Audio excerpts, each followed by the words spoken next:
Against the gods अर्थात देवताओं के विरुद्ध। अध्याय 1286 से 1290।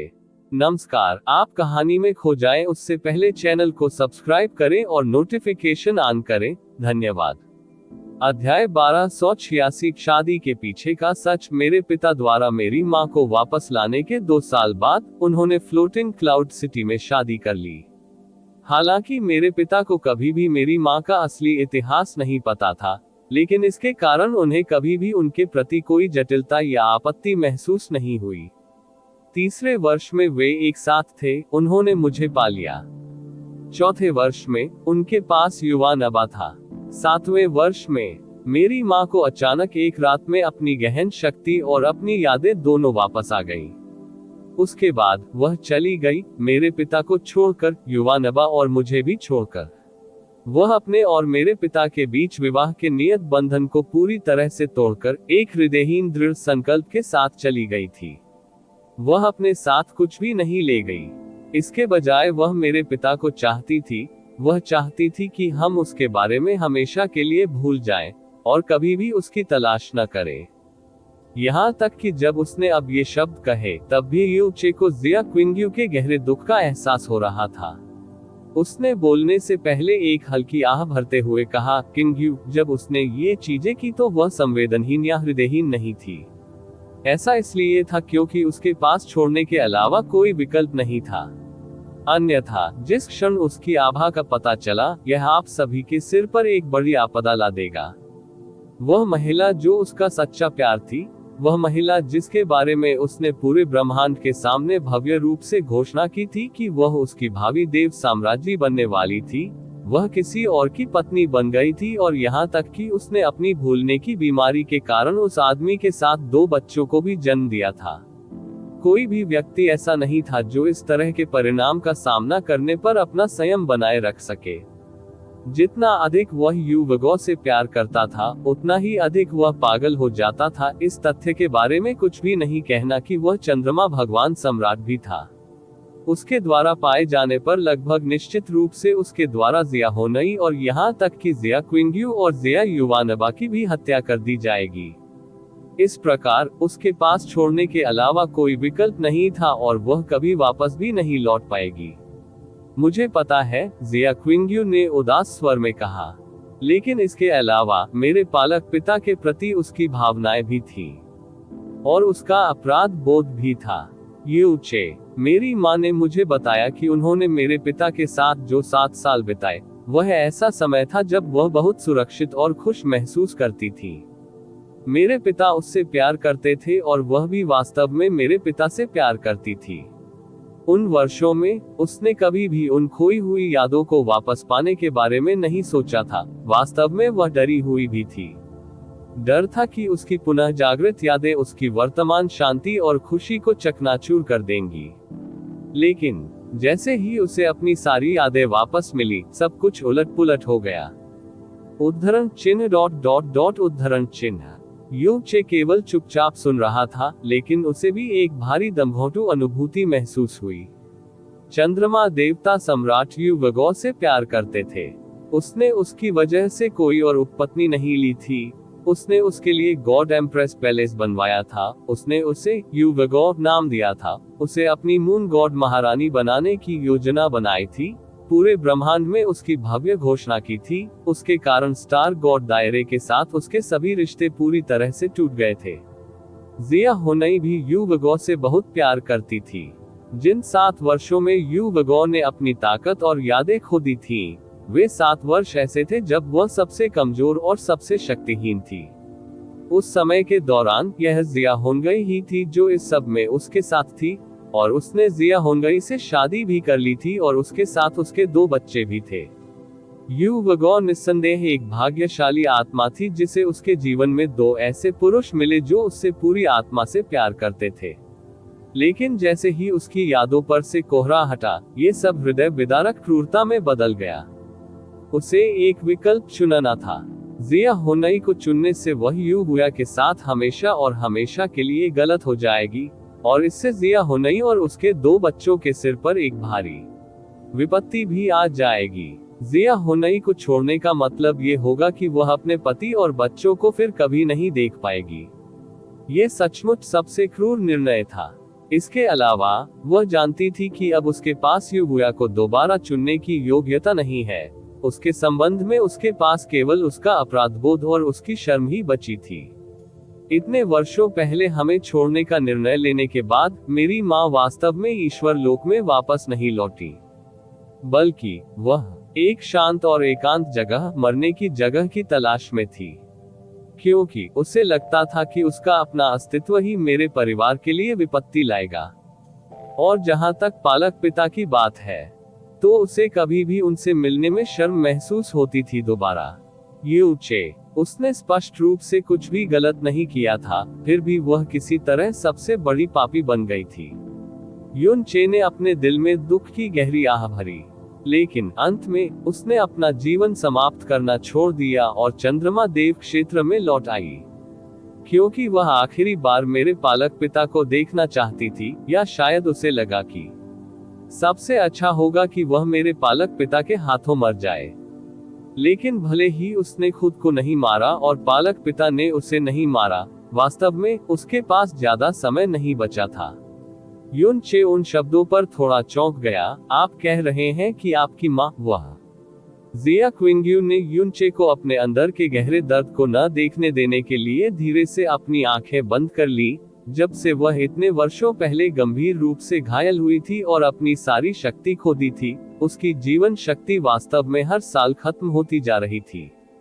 उन 7 वर्षों के दौरान, जब उसने युवानबा और मुझे जन्म दिया, उसके कारण उसके शरीर में बची हुई लगभग सारी दिव्य आभा नष्ट हो गई।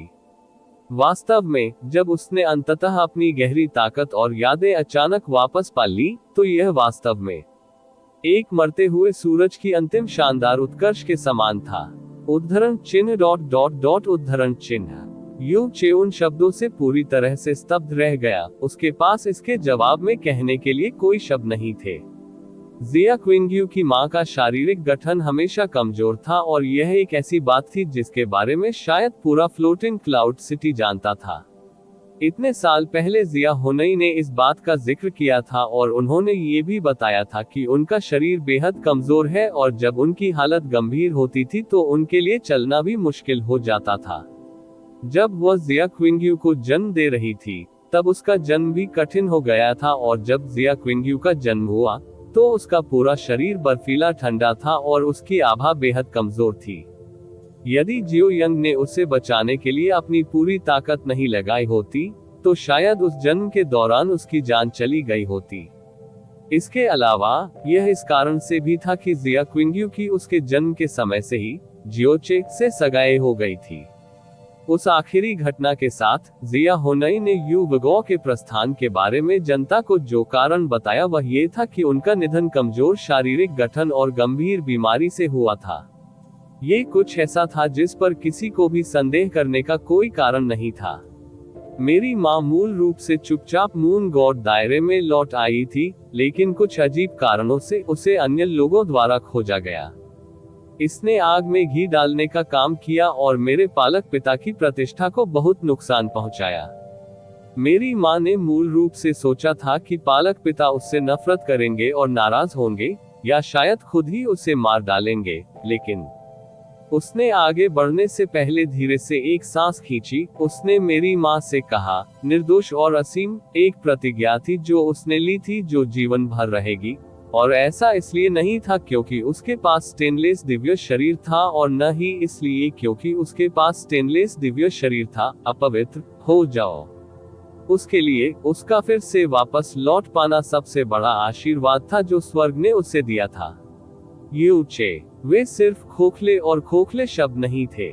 जिया क्विंग्यू ने धीमी आवाज में कहा, मेरी माँ के चंद्रमा देव क्षेत्र में लौटने के बाद चंद्रमा देवता क्षेत्र के लोगों सहित सभी ने उम्मीद की थी कि उन्हें पालक पिता के क्रोध के तहत किसी प्रकाशहीन जगह में बंद कर दिया जाएगा, या शायद यहाँ तक कि उसे यातनाएं देकर मार डाला जाएगा। लेकिन सच तो यह है कि पिछले कुछ वर्षों में उसकी अपनी छोटी सी दुनिया थी, और कई नौकरानियां थी जो विशेष रूप से उसकी देखभाल करने और उसकी हर जरूरत को पूरा करने के लिए थी। इसके अलावा पालक पिता लगभग हर दिन उससे मिलने और उसके साथ जाते थे, और कभी कभी वह अपने जीवन का विस्तार करने के लिए अपनी शक्ति का उपयोग करते थे।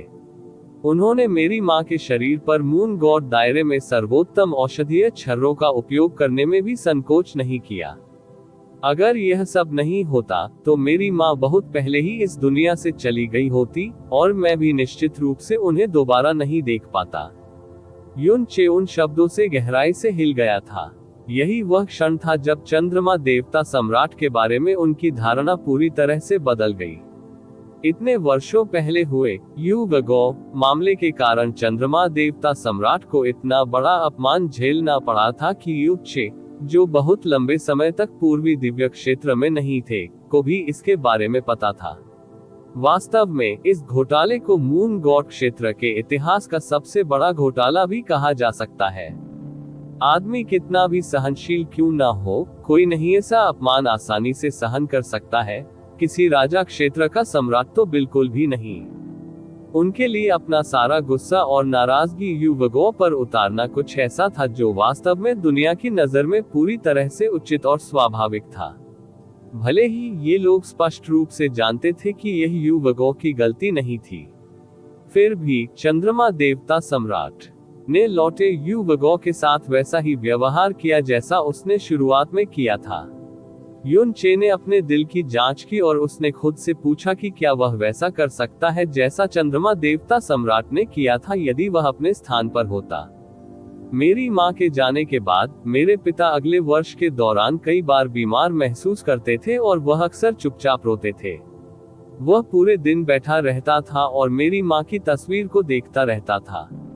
इसलिए जब मैं छोटी लड़की थी तो मैंने कसम खाई थी कि मैं एक दिन अपनी मां का पता लगाऊंगी ताकि मेरे पिता के आंसुओं को उनके चेहरे पर आने से रोका जा सके, और ताकि मेरा परिवार अंततः फिर से एकजुट हो सके। और मैंने अपना दिल गहराई से इसलिए डाला ताकि मैं इस लक्ष्य को हासिल कर सकूं। आखिरकार मैंने अपनी मां को मून गॉड दायरे में पाया, लेकिन मेरे पास पालक पिता का सामना करने के अलावा कोई विकल्प नहीं था। मैंने एक बार उसे दोषी ठहराया था, घृणा की थी, नाराजगी जताई थी और यहाँ तक कि उससे नफरत भी की थी। ये सब उन्हीं की वजह से था कि मेरे पिता और माँ के पास अलग होने के अलावा कोई विकल्प नहीं था। यह उनकी वजह से था कि मेरा परिवार फिर कभी एक नहीं हो सका। लेकिन उसके बाद मैंने धीरे धीरे अपनी माँ से सब कुछ सुना और मैंने व्यक्तिगत रूप से देखा उसने मेरी माँ की जो अटूट देखभाल की, इसलिए मैं उससे अब और नफरत नहीं कर सकता। यह इस हद तक था कि उन्हें पालक पिता के रूप में स्वीकार करना कुछ ऐसा था जो मैंने पूरे दिल से किया। मून गॉड सम्राट ने उसकी जान बचाई थी, यू वगो की जान बचाई थी, और यू वगो को वास्तव में एक दागदार जीवन जीने की अनुमति देने के लिए अपनी गरिमा का इस्तेमाल किया था। तो वह उससे नफरत कैसे कर सकती है, और सबसे पहले वह किस चीज से नफरत कर सकती है? चंद्रमा देव सम्राट। मेरा मतलब है आपके पालक पिता, क्या वह प्रोफाउंड स्काई कॉन्टिनेंट और अंकल जिया के बारे में जानते हैं? यू चे ने जांच की। वह नहीं जानता, जिया क्विंग्यू ने कहा। मेरी माँ इस बारे में बात करने को तैयार नहीं थी, इसलिए पालक पिता के एक बार पूछने के बाद उन्होंने दोबारा नहीं पूछा। वे कभी भी चंद्र देव सम्राट को जिया होंगई के बारे में नहीं बताएंगे, और जब वह भविष्य में प्रोफाउंड स्काई कॉन्टिनेंट में लौटेगी तो वह कभी भी अपने पिता से चंद्र देव सम्राट का उल्लेख नहीं करेगी। शायद जिया होंगई को हमेशा अपनी लालसा के साथ जीने देंगे युवकों के लिए वास्तव में सबसे कम क्रूर निष्कर्ष होगा। तो फिर तुम्हारी माँ, क्या वह अभी भी ठीक है? यू चे ने फिर पूछा। उद्धरण चिन्ह ... उद्धरण चिन्ह। जिया क्विंग्यू ने अपना सिर हल्का सा हिलाया, लेकिन उसने कोई उत्तर नहीं दिया। यू चे को अपने दिल में हल्का सा दर्द महसूस हुआ। जब उसने इतने वर्षों पहले अचानक अपनी गहन शक्तियों और यादों को वापस पा लिया था, तो ये पहले से ही मरते सूरज की आखिरी चमक थी। ऐसा हुए पूरे 20 साल हो गए थे।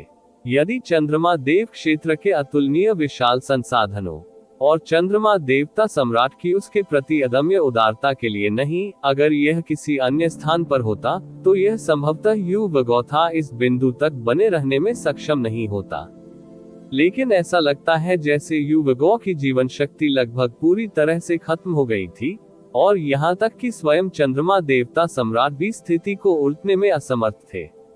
युगोया मून गॉड दायरे के राजा, पूर्वी दिव्य क्षेत्र के 4 देव सम्राटों में से एक व्यक्ति जो प्राइमल कैस दायरे के शिखर पर खड़ा था, ये सोचने के लिए कि उसने वास्तव में एक महिला को इतनी जुनूनीता से, इतने दुख के साथ प्यार किया होगा, और यहाँ तक कि इतनी नम्रता की हद तक। अंत में एक देव सम्राट अभी भी वह व्यक्ति था जिसने खून, पसीना और आंसू बहाया। फिर यह शादी का जश्न, क्या ऐसा हो सकता है कि यह आपकी मां की लंबे समय से प्रतीक्षित अंतिम इच्छा पूरी हो गई? उद्धरण चिन्ह ... आखिर में जिसने शादी की रस्म पूरी की होगी वह मैं नहीं, मेरी मां होगी। यू चे को अब आखिरकार वे शब्द समझ में आ गए जो जिया क्विंग्यू ने कहे थे। उसने जिया हुनई को 7 साल और एक बेटा और एक बेटी दी थी, लेकिन वह अपने जीवन का आखिरी हिस्सा यू हुया को देना चाहती थी। इसलिए उसे उम्मीद नहीं थी कि जिया क्विंग्यू इसके बजाय अपना सिर हिलाएगी।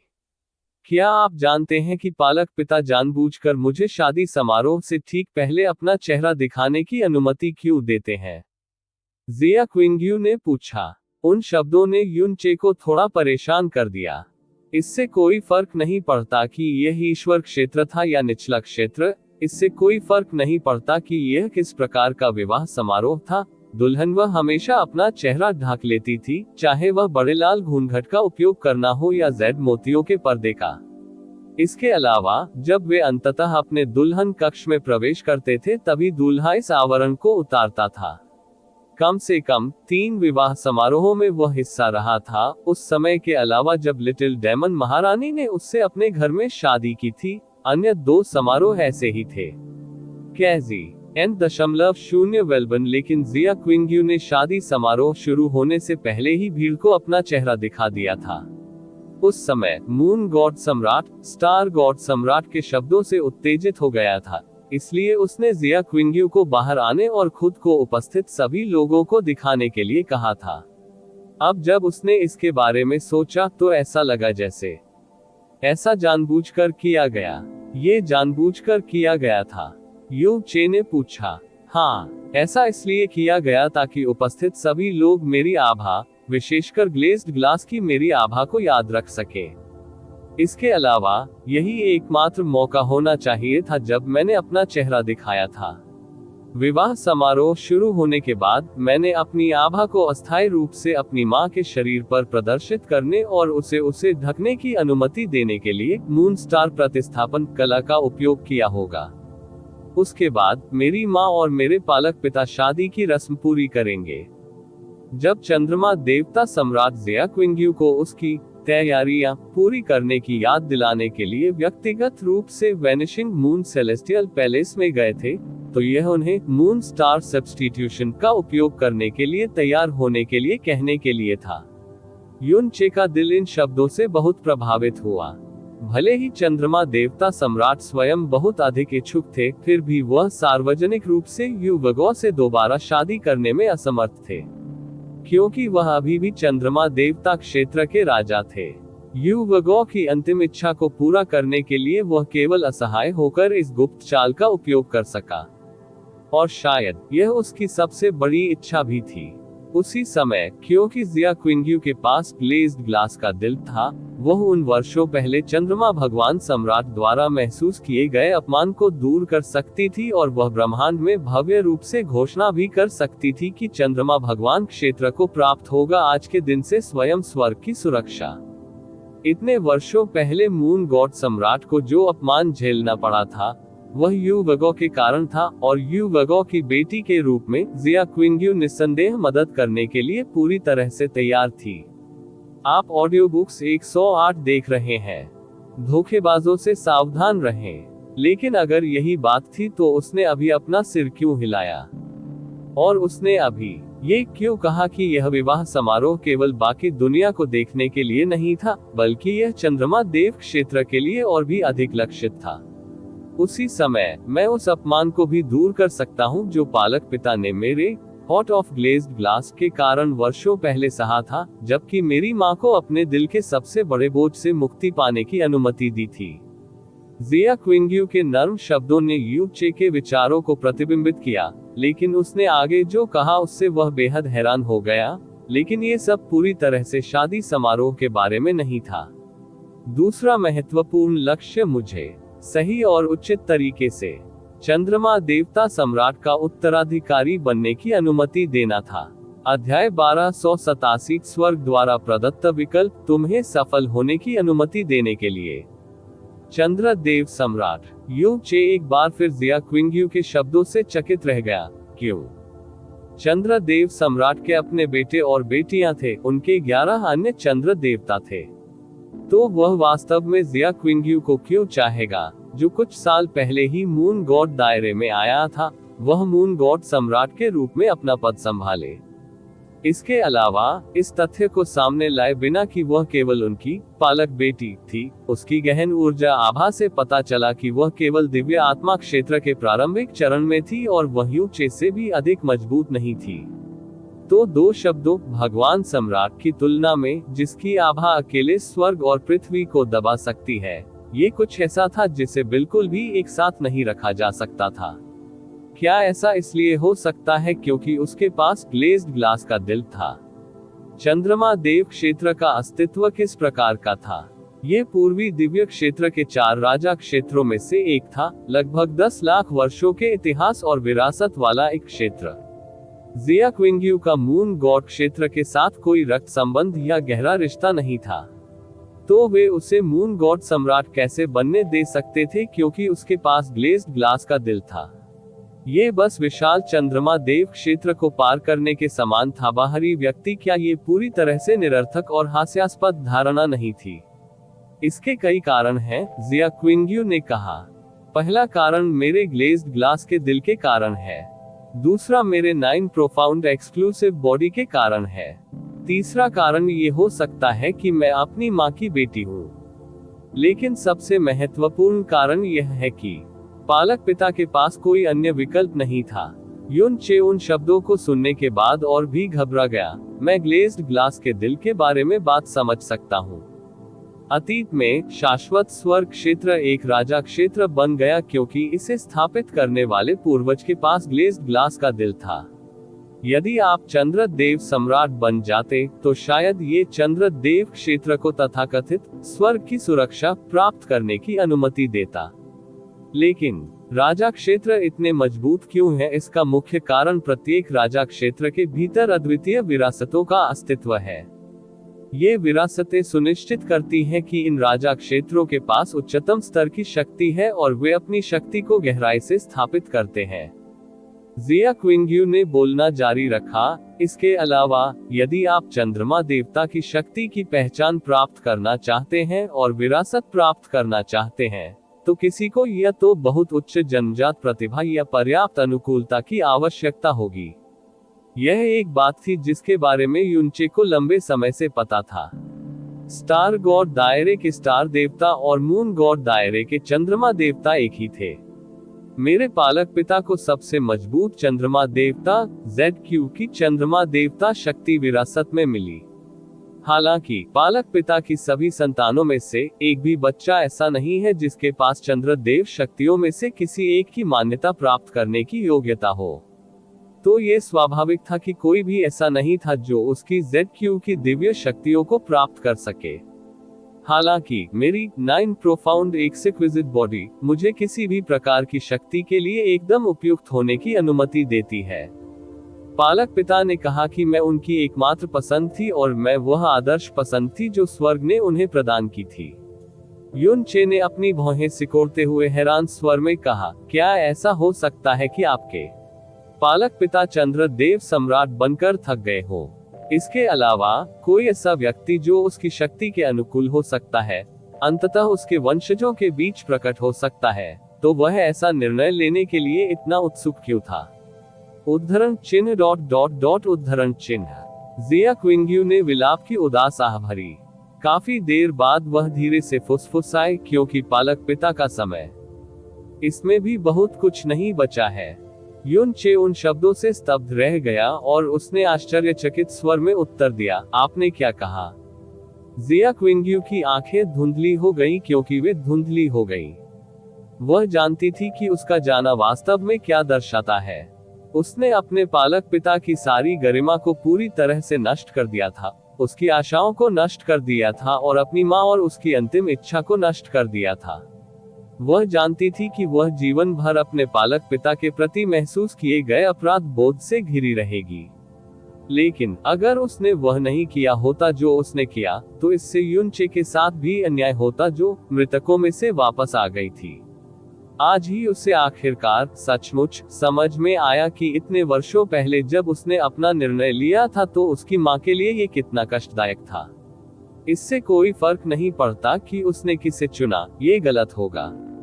इससे कोई फर्क नहीं पड़ता कि उसने किसे चुना, ये फिर भी पाप होगा। लेकिन वह भाग्यशाली भी थी, क्योंकि जिस व्यक्ति को उसे सबसे अधिक दोष देना चाहिए था और उससे नफरत करनी चाहिए थी, उसने वास्तव में उसे बेदाग सच्चा प्यार दिया था। यदि यू वगो एक पुरुष होता और वह दो महिलाओं के बीच फंस जाता, तो उसकी पसंद बिल्कुल भी दर्दनाक नहीं होती और यह भी संभव था कि यह सर्वोत्तम संभव परिणाम में बदल सकता था। लेकिन क्योंकि वह एक महिला थी, चाहे उसने कुछ भी किया हो या चुना हो, दुनिया की नजर में वह हमेशा दागदार और पाप के लेबल के साथ आएगी। भले ही इस सब में उसकी कोई गलती ना हो, कम से कम भले ही चंद्र देवता सम्राट ने पहले कभी इस बात के लिए उससे नफरत नहीं की थी। ये निस्संदेह सबसे बड़ी त्रासदी का एक उदाहरण था। किंग्यू, तुम्हारे पालक पिता की अभी कितनी उम्र है? यू चे ने स्पष्ट रूप से जिया क्विंग्यू के दिल की पूरी तरह से अव्यवस्थित स्थिति पर ध्यान नहीं दिया था, क्योंकि उसने कुछ देर तक कुछ सोचने के बाद एक सवाल पूछा था। 17,000 साल पुराना, जिया क्विंग्यू ने उत्तर दिया। तो फिर ऐसा नहीं होना चाहिए। यू चे ने अपनी भौहें सिकोड़ते हुए कहा, मैंने अपने गुरु को ये कहते हुए सुना है कि एक बार जब आप उस स्तर पर पहुंच जाएं जहां चंद्रमा देवता सम्राट पहुंच गए हैं, तो आपका जीवन काल लगभग 50,000 वर्ष होना चाहिए, और यह इससे भी अधिक हो सकता है। वह मून गॉड रियलम अभी आधा भी पुराना नहीं है, तो ऐसा कैसे हो सकता है कि उसके पास ज्यादा समय नहीं बचा है? जिया क्विंग्यू की आवाज रुई की तरह नर्म थी जब उसने फुसफुसाया, एक स्वर्गीय भविष्यवाणी। यू चे की आंखें तेजी से चौड़ी हो गईं, इससे पहले कि उसका मुंह जोर से हिले। अरे यार, मैंने वास्तव में सोचा था कि यह कुछ गंभीर है, लेकिन ये पुराने धोखेबाजों का झुंड निकला। तुम्हारा मतलब यह है कि तुम सब भी उन पुराने ठग कलाकारों की बातों पर विश्वास करते हो?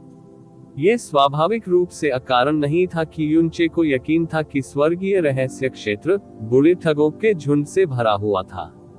वह अपनी दुष्ट देव दिव्य शक्तियों के कारण स्वर्ग से आई 9 विपत्तियों से पूरी तरह से बेदाग होकर उभरा था। फिर भी स्वर्गीय रहस्य 3 बुजुर्गों ने कहा था कि ऐसा इसलिए था क्योंकि वह स्वर्ग का बच्चा था। भले ही इसने उसके लिए एक मुश्किल स्थिति का समाधान कर दिया था, लेकिन इसने युन चे को स्थायी रूप से उन पर पुराने धोखेबाज का लेबल लगा दिया था। फिर भी सभी कारणों के विपरीत पूर्वी दिव्य क्षेत्र के सभी महान तारा क्षेत्र स्वर्गीय रहस्यों और स्वर्गीय रहस्य क्षेत्र की भविष्यवाणियों पर बहुत विश्वास करते थे, और इसमें 4 महान राजा क्षेत्र शामिल थे। गहन ईश्वर सम्मेलन के दौरान स्वर्गीय रहस्य 3 बुजुर्गों को भी राजा क्षेत्रों के साथ एक साथ बैठाया गया था। हर सहस्राब्दी में मेरे पालक पिता व्यक्तिगत रूप से स्वर्गीय रहस्य क्षेत्र का दौरा करते थे, और हर बार जब उन्हें कोई भविष्यवाणी मिलती थी तो वह निश्चित रूप से सच हो जाती थी, बिना किसी अपवाद के। युन चे, क्या ये सचमुच इतना सटीक था? आखिरी बार उन्होंने स्वर्गीय रहस्य क्षेत्र का दौरा 5 साल पहले किया था। उसे वहां एक स्वर्गीय रहस्य प्राप्त हुआ जिसने उसे बताया कि अगले 10 वर्षों के भीतर उसकी मृत्यु निश्चित है। यह एक स्वर्गीय रहस्य था जो उन्हें 5 साल पहले प्राप्त हुआ था। कहने का तात्पर्य ये भी था कि अभी चंद्रदेव सम्राट के पास जीने के लिए केवल 5 वर्ष और बचे हैं। यदि भविष्यवाणी सच होती है, ये संभव नहीं है। यू चे ने इस धारणा को स्पष्ट रूप से खारिज करते हुए अपना सिर हिलाया। चंद्रदेव सम्राट का जीवन काल अभी बहुत दूर है और मैंने आज ही उन्हें उस समय देखा। उनकी जीवन शक्ति और उनकी ऊर्जा का प्रवाह इससे बेहतर नहीं हो सकता था। यदि कोई यह अनुमान लगाए कि उसे कोई मार सकता है, तो इस दुनिया में कौन एक देव सम्राट को मार सकेगा? यदि कोई कहे कि कोई चंद्रमा देवता सम्राट को हरा सकता है, तो युनचे निश्चित रूप से उस व्यक्ति पर विश्वास करेगा। ड्रैगन मोनार्क उसे हरा सकता था और कियाने फैंटियन भी ऐसा कर सकता था। लेकिन अगर कोई कहे कि चंद्र देवता सम्राट को कोई मार सकता है, तो संभवतः इस पूरे ब्रह्मांड में कोई भी ऐसा नहीं होगा जो इस पर विश्वास करेगा। युनचे को तो छोड़ ही दे। एक देव सम्राट बनने के लिए किसी व्यक्ति की दिव्य तरीके से साधना पहले से ही दिव्य मास्टर दायरे की सीमा पर होनी चाहिए। भले ही युनचे को ये समझ में नहीं आया कि वह क्षेत्र वास्तव में कितना मजबूत था, वह जानता था कि एक बार जब आप उस स्तर पर पहुंच जाएंगे तो स्वर्ग तक पहुंचने की कोशिश करने से मरना अधिक कठिन होगा। भले ही पूर्वी दैवीय क्षेत्र के अन्य 3 देव सम्राटों ने उसे मारने की कोशिश करने के लिए हाथ मिलाया हो, ये तब तक व्यर्थ होगा जब तक कि चंद्रमा देव सम्राट स्वयं मौत से लड़ने की कोशिश नहीं कर रहा हो। यदि ऐसा नहीं होता और वह अनिच्छुक होता, तो 3 देव सम्राटों के संयुक्त प्रयास भी उसे मारने में सक्षम नहीं होते। लेकिन पालक पिता का मानना है। इसके अलावा उस समय स्वर्गीय रहस्य क्षेत्र में जाने से पहले भी उसे पहले से ही इसी तरह का पूर्वाभास हो चुका था। इससे कोई फर्क नहीं पड़ता कि वे पहले कितने सटीक रहे हैं, इस तरह की चीज पर आपको विश्वास करने की जरूरत भी नहीं है। युनचे ने फिर भी अपना सिर हिलाया और फिर मन ही मन शाप देने लगा। वे 3 बुरे धोखेबाज, उनकी धोखाधड़ी की वास्तव में कोई सीमा नहीं है। अगर ऐसा नहीं होता है, तो ये स्वाभाविक रूप से सबसे अच्छा होगा, जिया क्विंग्यू ने निराश और उदास आह भरते हुए कहा। लेकिन पालक पिता चंद्र देव सम्राट है और वह इसमें विश्वास करते हैं, इसलिए ऐसा होने से पहले उन्हें सर्वोत्तम तैयारी करने की आवश्यकता है। पिता का पालन पोषण करने के लिए सबसे महत्वपूर्ण बात किसी ऐसे व्यक्ति को ढूंढना था जो उनका उत्तराधिकारी बन सके। लेकिन उनकी संतानों में एक भी ऐसा नहीं था जो देव सम्राट के रूप में उनका स्थान ले सके। इसके अलावा पूरे मून गॉड दायरे में उन्हें एक भी व्यक्ति नहीं मिला जो Z³ दिव्य शक्ति के अनुकूल हो। तो अंततः उसने मुझे ही चुना। भले ही पालक पिता ने कहा कि मैं उसकी सबसे आदर्श पसंद थी, मुझे पता था कि यह एक ऐसा विकल्प था जिसके लिए उसे मजबूर किया गया था उसकी शक्तिहीनता को उजागर करने के लिए। नहीं, युनचे ने हालांकि इस समय अपना सिर हिलाया, भले ही मैं चंद्रमा देवता सम्राट नहीं हूँ। अगर यह वास्तव में ऐसा था, तो शायद उनके शब्द आपको सांत्वना देने के लिए नहीं थे। आप वास्तव में सबसे उत्तम विकल्प हैं जो स्वर्ग ने उसे प्रदान किया है। भले ही उसके वंशजों में वास्तव में कोई ऐसा व्यक्ति हो जो उसकी दिव्य शक्ति को प्राप्त कर सकता हो, फिर भी वह संभवतः आपको ही चुनेगा। जिया क्विंग्यू की खूबसूरत आंखें उसकी ओर उठी और भीतर एक हल्की सी उलझन थी। तुम्हारे पालक पिता हमारे जैसे नहीं हैं। हम कुछ दशकों से अधिक समय से जीवित नहीं हैं, लेकिन वह पहले ही लगभग 20,000 वर्षों से जीवित है। अपने स्तर के व्यक्ति के लिए पारिवारिक रिश्ते जैसी कोई चीज बहुत पहले ही पतली और नीरस हो गई है।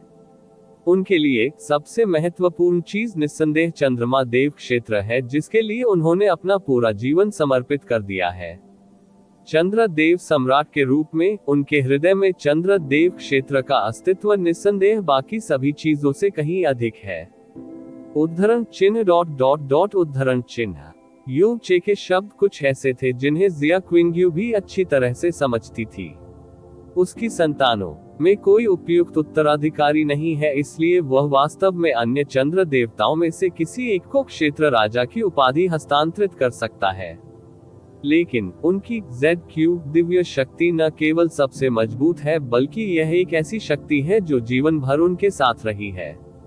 किसी के पास अभी भी स्वार्थी इच्छाएं होंगी, इसलिए ये स्वाभाविक है कि उसे आशा थी कि जो शक्ति उसके पूरे जीवन में उसके साथ थी, वह उसकी मृत्यु के बाद भी शासन करती रहेगी।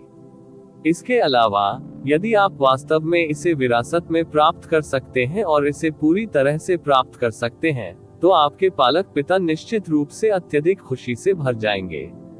9 गहरा उत्तम शरीर। इतने साल पहले जब जैस्मीन ने उससे इसका जिक्र किया था, तो उसने केवल एक सरल स्पष्टीकरण दिया था। उसने कहा था कि जिसके पास 9 गहन उत्तम शरीर होगा, उसकी गहरी नसों के भीतर एक छोटी सी दुनिया होगी जो प्राकृतिक नियमों और क्षेत्रों की सीमाओं को पार कर सकती है। यही कारण था कि वह फ्रोजन क्लाउड एसगार्ड में frozen and divine art ice phoenix god investiture canon की खेती कर सकी, भले ही उसके पास आइस फीनिक्स वंशावली नहीं थी। साथ ही वह ब्रह्मांड में सर्वश्रेष्ठ दोहरी खेती इंक्यूबेटर भी थी। लेकिन किसने सोचा होगा कि उसकी गहरी रगों में मौजूद उत्तम दुनिया वास्तव में किसी भी शक्ति के लिए एक आदर्श माध्यम हो सकती है। स्वर्ग वास्तव में जिया क्विंग्यू के लिए बहुत अच्छा था। इसके अलावा आपके ग्लेज्ड ग्लास के दिल को देखते हुए ये दुनिया की नजर में स्वर्ग की सुरक्षा प्रदान करेगा। इसलिए यदि आप चंद्रदेव सम्राट बन गए तो ये स्वाभाविक रूप से होगा ताकि आप चंद्रदेव क्षेत्र को उसी सुरक्षा के तहत ला सके। चंद्रदेव सम्राट के लिए चंद्रदेव क्षेत्र के भविष्य से अधिक महत्वपूर्ण शायद कुछ भी नहीं था। जहां तक इस धारणा का सवाल है कि ग्लेज्ड ग्लास का दिल स्वर्ग की सुरक्षा प्रदान करेगा, ये कुछ ऐसा था जिसके बारे में पूरा पूर्वी दिव्य क्षेत्र आश्वस्त था, और राजा क्षेत्र बाकी हिस्सों की तुलना में इसके बारे में और भी अधिक आश्वस्त थे। यहाँ तक कि जब वह गहरे आकाश महाद्वीप में था, तब भी जैस्मीन ने इस विषय पर बात करते समय उसे बहुत स्पष्ट रूप से उल्लेख किया था कि यह वास्तव में एक शरीर था जिसे स्वयं स्वर्ग का संरक्षण प्राप्त था। जिया क्विंग्यू के लापता होने के बाद भी जैस्मीन ने उसे एक से अधिक बार बताया था कि जिया क्विंग्यू को स्वयं स्वर्ग द्वारा संरक्षित किया गया था, इसलिए उसे उसके बारे में चिंता करने की बिल्कुल भी आवश्यकता नहीं थी। आखिरकार उनके सामने एक बहुत बड़ा उदाहरण था, शाश्वत स्वर्ग क्षेत्र जो आज भी पूर्वी दिव्य क्षेत्र के शिखर पर खड़ा है। इसे मून गॉड दायरे से भी ऊपर रखा गया था, जिसका इतिहास इससे भी अधिक लंबा था, इसलिए किसी के लिए भी इसे भूलना मुश्किल होगा, भले ही वे चाहें। पिछले कुछ साल जो आपने चंद्रमा देव क्षेत्र में बिताए हैं, उससे आपके पालक पिता को आपके बारे में पर्याप्त समझ मिली है।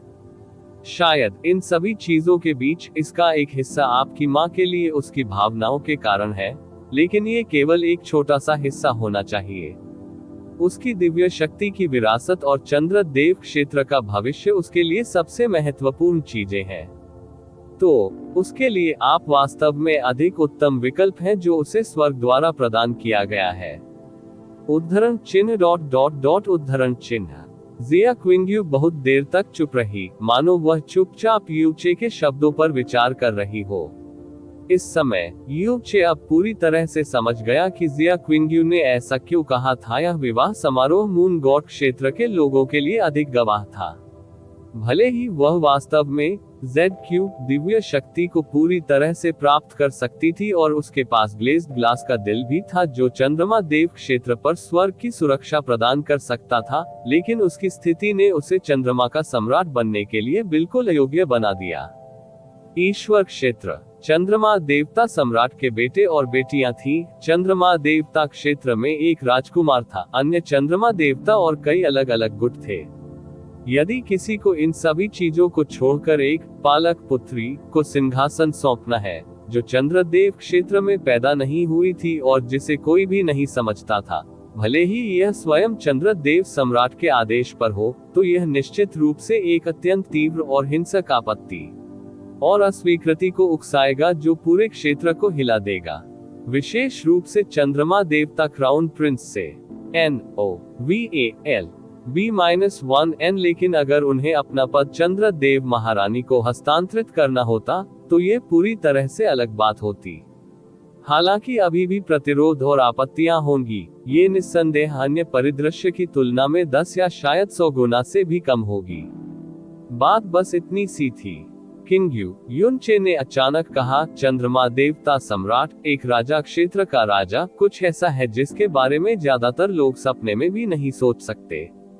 लेकिन आपके स्वभाव को देखते हुए क्या आप सचमुच उसका पद संभालने के इच्छुक थे, या क्या आप विशुद्ध रूप से अपने पालक पिता के प्रति कृतज्ञता के इस ऋण को चुकाने की कोशिश कर रहे हैं?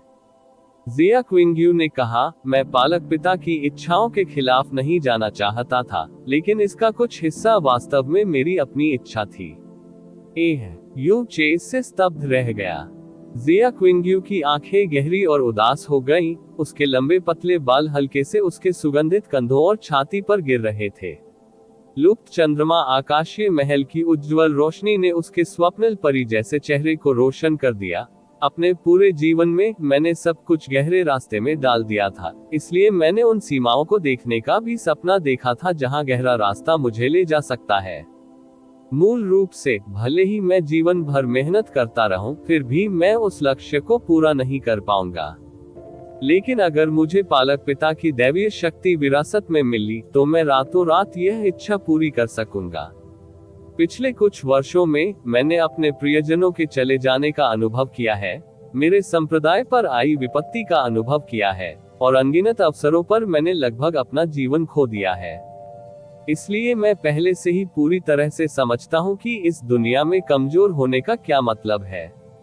मैं अब उन चीजों को देखना नहीं चाहता जो मैं अपनी शक्तिहीनता के कारण अपनी आंखों के सामने घटित नहीं होना चाहता हूं। वह हमेशा और भी अधिक गहन मार्ग का अनुसरण करती रही है, और इन वर्षों में उसकी मानसिक स्थिति भी लगातार बदलती रही है। लेकिन उसने यह नहीं बताया कि एक बहुत बड़ी घटना थी जिसने इन सभी परिवर्तनों को जन्म दिया, और वह घटना थी यू चे की मृत्यु। पालक पिता की दैवीय शक्ति और सिंहासन विरासत में मिलने से न केवल पालक पिता की अपनी उम्मीदें पूरी होंगी जो उन्होंने मुझे सौंपी थी, बल्कि यह उस सपने को भी साकार करेगा जिसका मैं हमेशा से पीछा कर रहा था। इसलिए मेरे लिए मना करने का कोई कारण नहीं था। अच्छा ऐसा है। युन चे ने धीरे से अपना सिर हिलाया, लेकिन जैसे ही वह बोलना जारी रखने वाला था, उसका पूरा शरीर जोर से कांप उठा। भले ही आज चंद्रदेव क्षेत्र में आयोजित होने वाला विवाह समारोह एक बहुत बड़ा झूठ था, जैसा कि चंद्रदेव सम्राट ने घोषणा की थी, यह उनके लिए सबसे महत्वपूर्ण दिन था, और यह एक ऐसा दिन भी था जो चंद्रदेव के भविष्य का फैसला करेगा। दायरा पीछे देखने पर यह जरा भी अतिरंजित नहीं था। इससे वर्षों पहले चंद्र देवता सम्राट द्वारा सहे गए अपमान को दूर कर दिया गया होगा। इससे यू वगॉ के दिल में जो बोझ था वह हल हो जाता, और उसे शांतिपूर्वक अगली दुनिया में जाने की अनुमति मिल जाती। इसने योजना की नींव स्थापित करते हुए मून गॉड सम्राट और यू वगॉ की अंतिम इच्छाओं को पूरा किया होगा, जो जिया क्विंग्यू को अगले मून गॉड सम्राट के रूप में सफल होने की अनुमति देगा। आप ऑडियो बुक्स 108 देख रहे हैं। धोखेबाजों से सावधान रहें। यह महज एक साधारण शादी का जश्न नहीं था, और इस दिन को बनाने में शामिल चीजें हर किसी की कल्पना से कहीं अधिक थी। चंद्रमा देवता सम्राट को, यू वगॉ को, चंद्रमा देवता क्षेत्र को, और जिया क्विंग्यू को। यह एक अत्यंत महत्वपूर्ण घटना थी। वह पूरी तरह से जिया क्विंग्यू की पुनर्गणना पर केंद्रित था, और वह इसे पचाता रहा, इन सभी बातों पर विचार करते हुए जानकारी। लेकिन वह वास्तव में भूल गया था कि ये सभी चीजें अब पूरी तरह से नष्ट हो चुकी थी। अध्याय 1288 यू और यू का दिव्य महल। एक बार जब उसने उस बिंदु पर सोचा, तो यू चे को लगा कि उसका दिल जोर से डूब रहा है। उन्होंने धीमी आवाज में कहा, किंग युए, मुझे क्षमा करें, यदि मेरे लिए नहीं। यह आपकी गलती नहीं है, क्विंग्यू ने हल्के से सिर हिलाते हुए कहा। यह मेरी पसंद थी, लेकिन आपने मुझे इन सभी चीजों के बारे में क्यों नहीं बताया? उस समय आपको मुझे बताने के लिए केवल ध्वनि प्रसारण का उपयोग करने की आवश्यकता थी, और शायद कुछ बात थी, लेकिन यू चे ने बोलना जारी नहीं रखा। शायद तुमने मान लिया होगा, जिया क्विंग्यू ने पूछा। कम से कम मुझे पता चल जाएगा कि आप वास्तव में चंद्रमा देवता सम्राट से शादी नहीं करने जा रहे थे, युन चे ने कहा, और अपना सिर पीछे झुकाया और अपनी आंखें बंद कर ली। उसके दिल में हलचल तेज हो गई। आपको पता होगा, लेकिन क्या बाकी दुनिया को पता होगा? जिया क्विंग्यू ने लगभग वही शब्द कहे जो उसकी मां ने उदास स्वर में कहे थे। तब से पूरी दुनिया मुझे मून गॉड दायरे की देव साम्राज्य के रूप में जानेगी।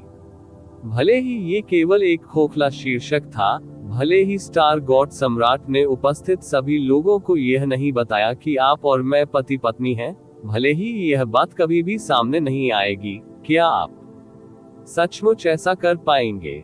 इसे स्वीकार करें। उद्धरण चिन्ह उद्धरण चिन्ह। यू चे जवाब देने में असमर्थ था। जिया क्विंग्यू ने हल्के से अपना सिर हिलाया। आप एक बेहद घमंडी व्यक्ति हैं। मैं ये बात आपसे शादी के पहले दिन से ही जानती थी।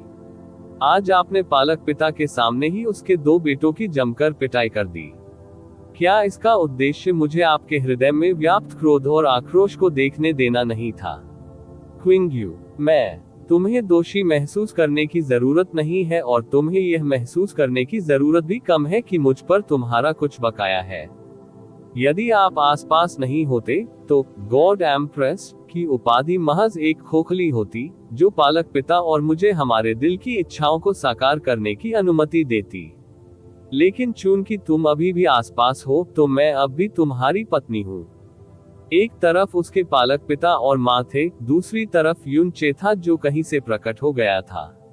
मूल रूप से योजना बिना किसी रुकावट के पूरी हो गई होती, लेकिन ठीक उसी तरह जैसे यू वगो को इतने साल पहले अचानक अपनी यादें वापस आ गईं, स्वर्ग ने एक बार फिर एक मजाक खेला था जो एक ही समय में दयालु और दुर्भावनापूर्ण दोनों था। क्योंकि जिस युन चे को वह हमेशा के लिए खो चुकी समझती थी, वह एक बार फिर उसके सामने आ गया था। उसने यू चे को चुना था।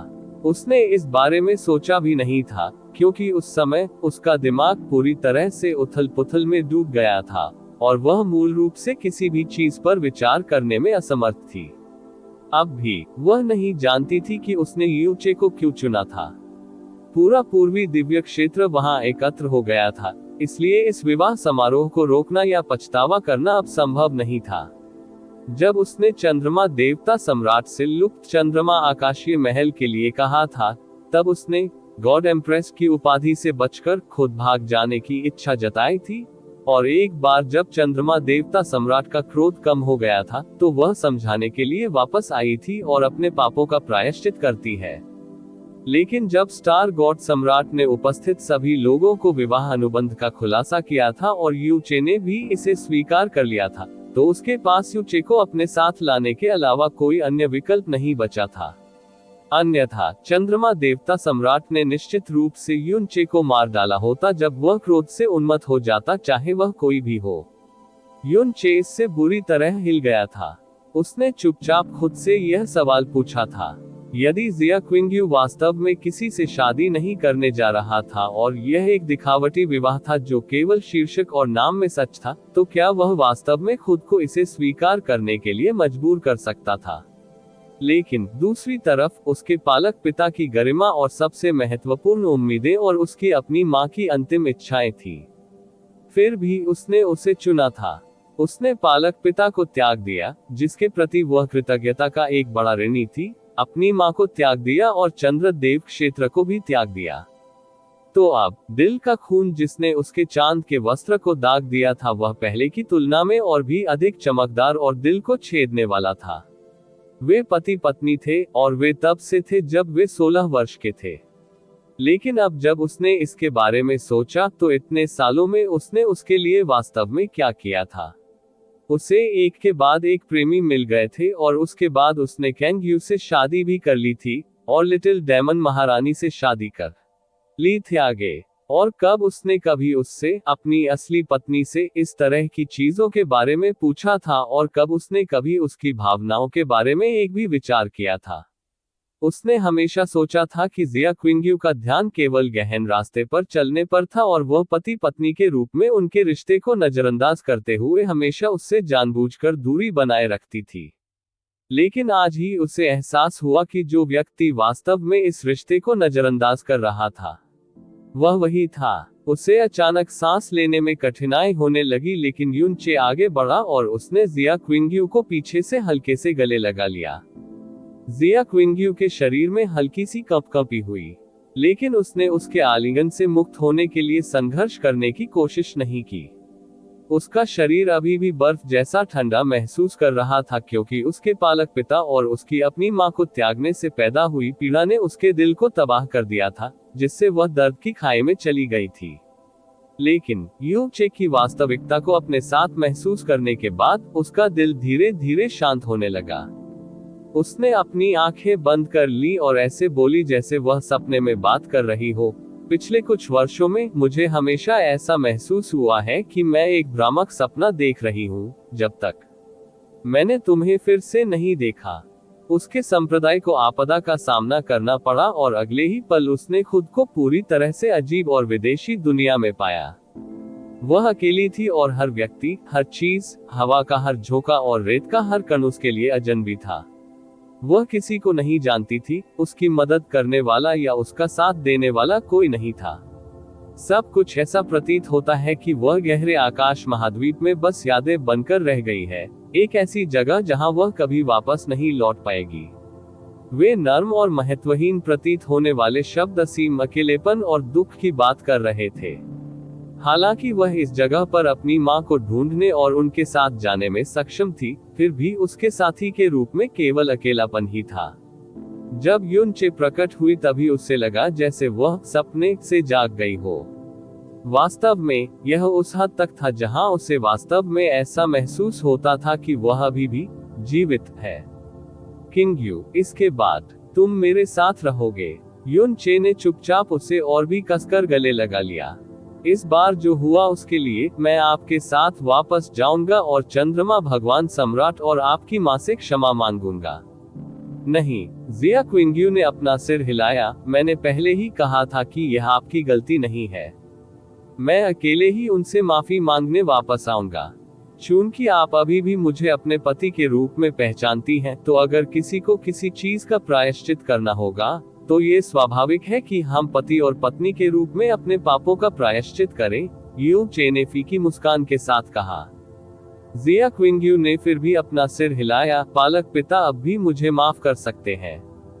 वास्तव में वह अपना गुस्सा आप पर न निकालने का फैसला कर सकता है, लेकिन उसके लिए आपको कभी माफ करना संभव नहीं होगा।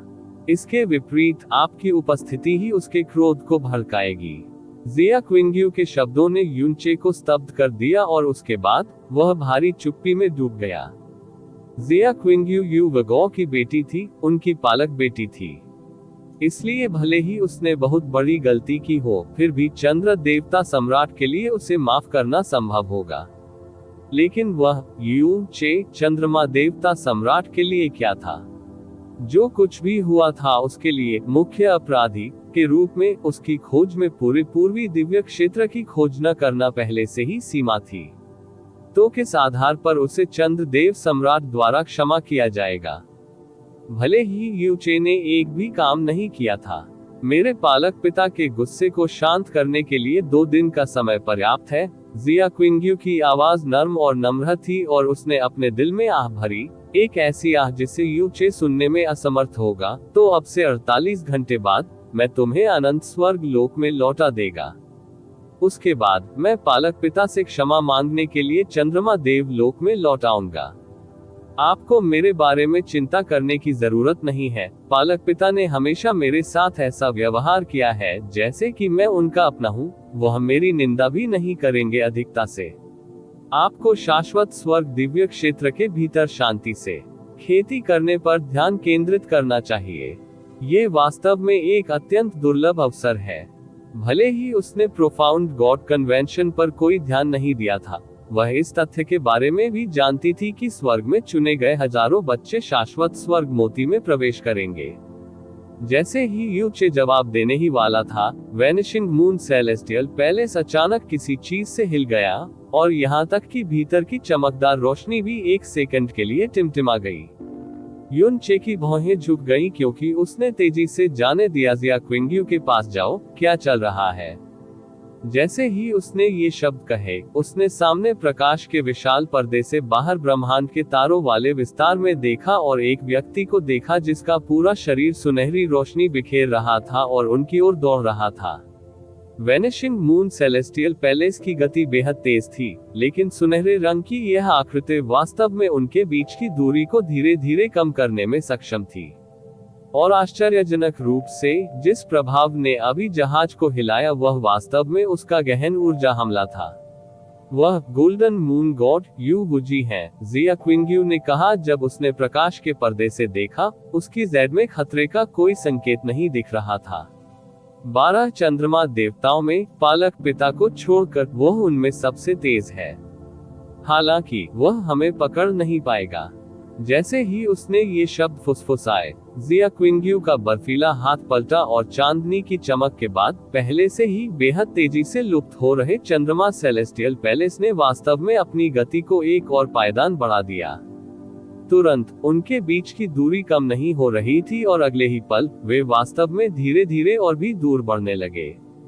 यह महसूस करने के बाद वो सुनहरी आकृति क्रोधित हो गई। एक सुनहरे रंग का तारा जो पृथ्वी को ढक सकता था और सूर्य को रोक सकता था, अचानक विस्फोट हो गया और लुप्त चंद्रमा दिव्य महल के ऊपर मंडराने लगा।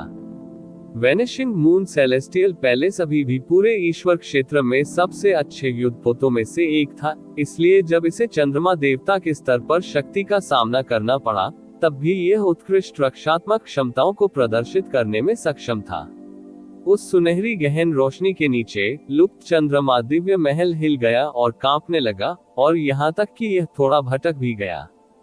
लेकिन कुछ ही सांसों में उसने एक बार फिर अपना संतुलन हासिल कर लिया और उसकी गति पर लगभग कोई असर नहीं पड़ा। इसके विपरीत झटके के कारण सुनहरी आकृति एक बार फिर और भी धूल में रह गई। मुझे उम्मीद है कि वह बहुत देर तक हमारा पीछा नहीं करेगा। जैसे ही जिया क्विंग्यू ने उन शब्दों को खुद से कहना समाप्त किया, उसने देखा कि सुनहरी आकृति अचानक रुक गई। केवल एक पल में आकृति पूरी तरह से उनकी दृष्टि से गायब हो गई। जिया क्विंग्यू इससे थोड़ा स्तब्ध रह गई और उसकी छाती तेजी से उठी और गिरी। वह घबराई हुई आवाज में बोली, पालक पिता का क्रोध पहले ही शांत हो गया है। उसके हाथ में एक बार फिर एक गहरी रोशनी चमकी और लुप्त चंद्रमा दिव्य महल धीरे धीरे धीमा होने लगा। अत्यधिक गति से उड़ान भरने से इसके ईंधन की खपत बहुत बढ़ जाएगी, और गोल्डन मून भगवान द्वारा अपना पीछा रोकने का एकमात्र संभावित कारण चंद्र देवता सम्राट के आदेश थे। इसका मतलब ये था कि खतरा शायद पहले ही हल हो गया था, और इसलिए अब इतनी तीव्र गति से उड़ान भरने की आवश्यकता नहीं थी, और वे ये सुनिश्चित कर सकते थे कि उनके पास अगले 48 घंटों तक उड़ान भरने के लिए पर्याप्त संसाधन है। तनावपूर्ण घबराहट की हवा पूरी तरह से समाप्त होने से पहले लगभग 10 सांसों तक ही टिकी रही। उन दोनों ने एक दूसरे को देखा, लेकिन वे चुपचाप एक दूसरे को देखते हुए वहीं खड़े रहे। यू चे पहला पुराना दोस्त था जिससे जिया क्विंग्यू को ईश्वर क्षेत्र में मुलाकात हुई थी, और क्या जिया क्विंग्यू भी पहला पुराना दोस्त नहीं था जिससे युन चे को ईश्वर क्षेत्र में मिला था। वे ऐसे जोड़े थे जिनकी शादी को 12 साल हो गए थे, फिर भी वे कभी कभार ही मिलते थे और अक्सर एक दूसरे का साथ छोड़ देते थे, और हर मुलाकात के बाद एक दूसरे से दूर हो जाते थे। जब भी वे मिले, सब एक पल में खत्म हो गया। लेकिन हर बार जब वे अलग होते थे, तो यह वर्षों के लिए नहीं तो महीनों के लिए होता था, और एक समय ऐसा भी आया था जब उन्होंने सोचा था कि मृत्यु उन्हें हमेशा के लिए अलग कर देगी। यदि वह विवाह उत्सव और विवाह अनुबंध न होता, तो शायद ये साबित करने का कोई तरीका नहीं होता कि वे पति पत्नी थे। यह अद्भुत और अजीब था कि उनका जीवन हमेशा एक दूसरे से जुड़ता और घुलता मिलता हुआ प्रतीत होता था। हेवनली स्वॉर्ड विला में ये पति और पत्नी के बीच लड़ाई के रूप में समाप्त हुआ। उसने फ्रोजन क्लाउड एसगार्ड में रहना चुना था, फिर भी युन चे किसी तरह फ्रोजन क्लाउड एसगार्ड के इतिहास में पहला पुरुष शिष्य बन गया था। उसे ईश्वर लोक में भेज दिया गया था, और फिर भी भले ही वे मृत्यु से अलग हो गए थे, वे किसी तरह इस विशाल ब्रह्मांड में फिर से मिलने में कामयाब रहे। यह ऐसा था मानो कोई अदृश्य धागा था जो उन्हें एक साथ बांधे हुए था, और यह एक धागा था जो उन्हें अनगिनत तरीकों से जोड़ता था। आप कैसे बच गए? इतने वर्षों पहले प्राइमर्डियल प्रोफाउंड आर्क में जिया क्विंग्यू ने सबसे पहले अपना मुंह खोला, और तुम ईश्वर लोक में क्यों आए? उस वक्त मैंने भी सोच लिया था कि मैं जरूर मरने वाला हूँ। प्राइमर्डियल प्रोफाउंड आर्क पर जो कुछ हुआ, वह युन चे के दिमाग में पहले से ही एक दूर की स्मृति के रूप में था, लेकिन जब उसने इसे याद किया तो यह अभी भी बेहद उज्जवल और ताज़ा बनी हुई थी। उसी समय से उसने जिया क्विंग्यू को अपनी कहानी सुनाना शुरू कर दिया। उन्होंने जिया क्विंग्यू को जैस्मीन के अस्तित्व के बारे में बताया, उन्होंने उसे ये भी बताया कि कैसे प्राइमर्डियल प्रोफाउंड आर्क उसे इल्यूसरी डेमन वर्ल्ड में ले आया और कैसे इसके कारण उसे अपने असली माता पिता मिले और लिटिल डेमन महारानी से मुलाकात हुई। फिर उसने बात की इस बारे में कि कैसे वह गहरे आकाश महाद्वीप में लौटा और जमे हुए बादल एस्गार्ड को आपदा से बचाया। फ्रोजन क्लाउड एस्गार्ड तक पहुंचने के बारे में बात करने के बाद उन्होंने जिया युवानबा के विकास, जुआन युवान वेंटियन के क्लेश और प्रोफाउंड स्काई महाद्वीप में हुए विभिन्न परिवर्तनों के बारे में बात की।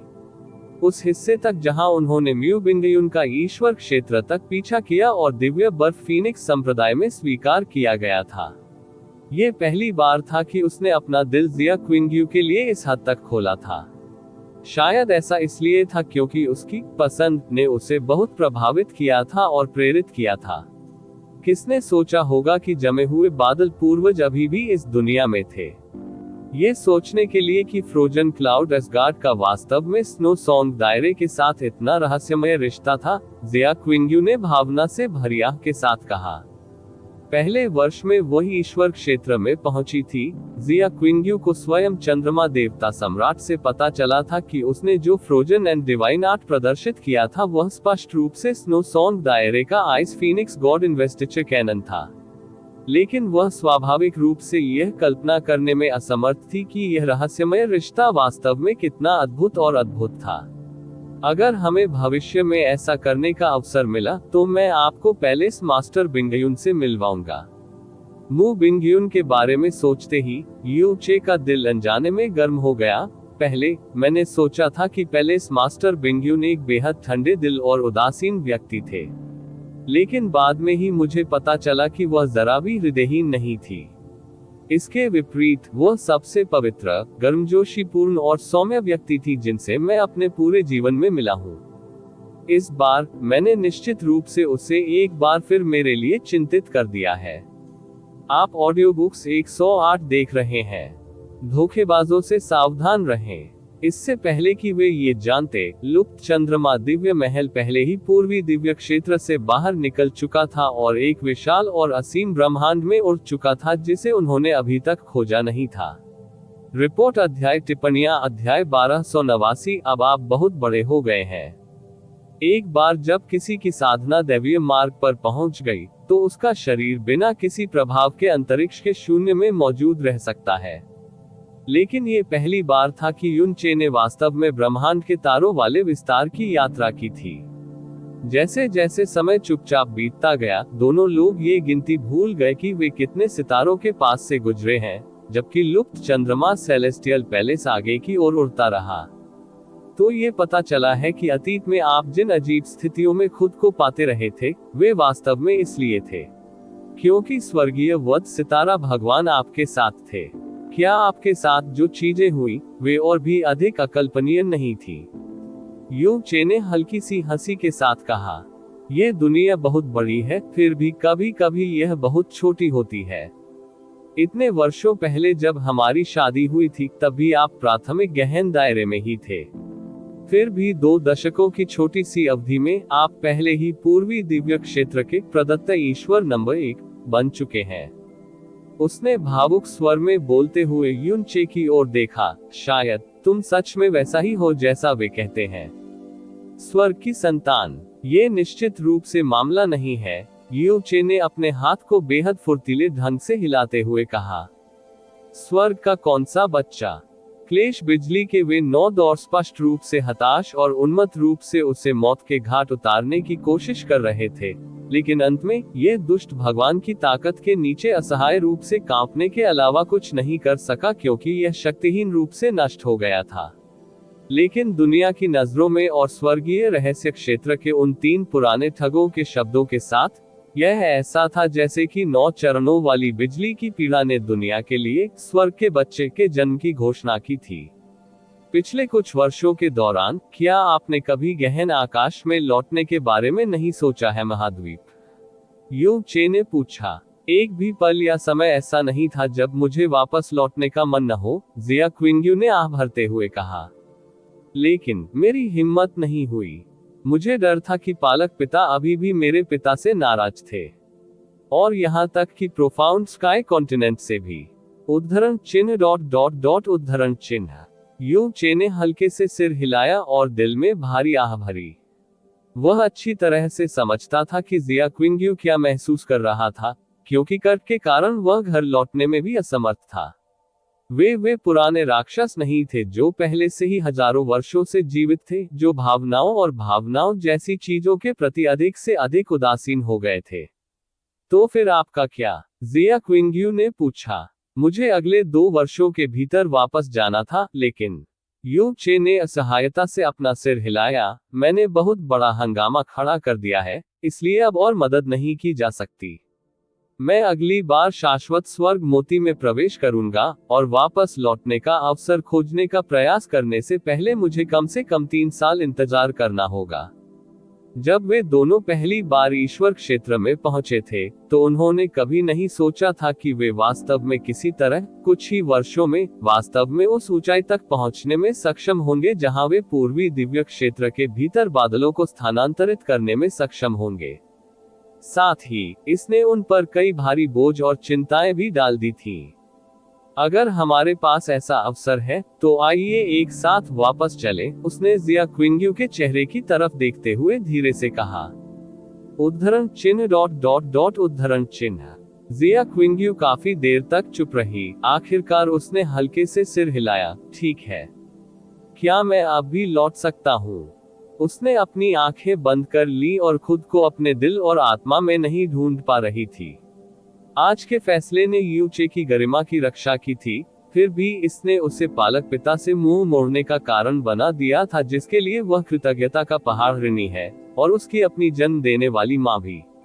इसके कारण वह संपूर्ण चंद्र देवता क्षेत्र की महान पापी बन गई थी। मुझे अब शेष जीवन अपने लिए जीने का अधिकार नहीं है। जिस समय वह गहरी चुप्पी में थी, यून चे हमेशा चुपचाप उसे देख रहा था। उन्होंने डिवाइन मून सिटी को 20 घंटे से अधिक समय पहले छोड़ दिया था, इसलिए उनके दिल और दिमाग काफी समय पहले ही शांत हो गए थे। लेकिन शुरू से अंत तक वह जिया क्विंग्यू के शरीर पर छाए उदासी की भारी आभा को महसूस कर सकता था, और यह आभा 1 डिग्री भी कम नहीं हुई थी। किंग्यू, मुझे पता है कि अभी केवल एक चीज जो आपके विचारों पर हावी है वो ये है कि वापस लौटने के बाद आप अपने पापों का प्रायश्चित कैसे करें। यू चे के शब्दों ने जिया क्विंग्यू के विचारों की श्रृंखला को तोड़ दिया। उसने दोनों हाथ अपनी छाती पर रख लिए और एक पति के दृढ़ निश्चय के साथ कहा, हमेशा सब कुछ अपने ऊपर लेने के बारे में मत सोचो। आप उतने आत्मत्यागी नहीं हैं, न ही आपको इतना आत्मत्यागी होने की आवश्यकता है। चूंकि आप अब भी मुझे अपना पति मानती हैं, तो क्या आपको नहीं लगता कि मुझ पर भरोसा करना स्वाभाविक है? मैंने पहले ही कहा था कि इसमें कुछ भी नहीं है। इसका मुझसे कोई लेना देना है या नहीं, यह मुझे तय करना है। यू चे ने उसकी बात बीच में ही काट दी, इससे पहले कि उसके होठों पर एक बहुत ही आरामदायक और आत्मविश्वास भरी मुस्कान तैरती।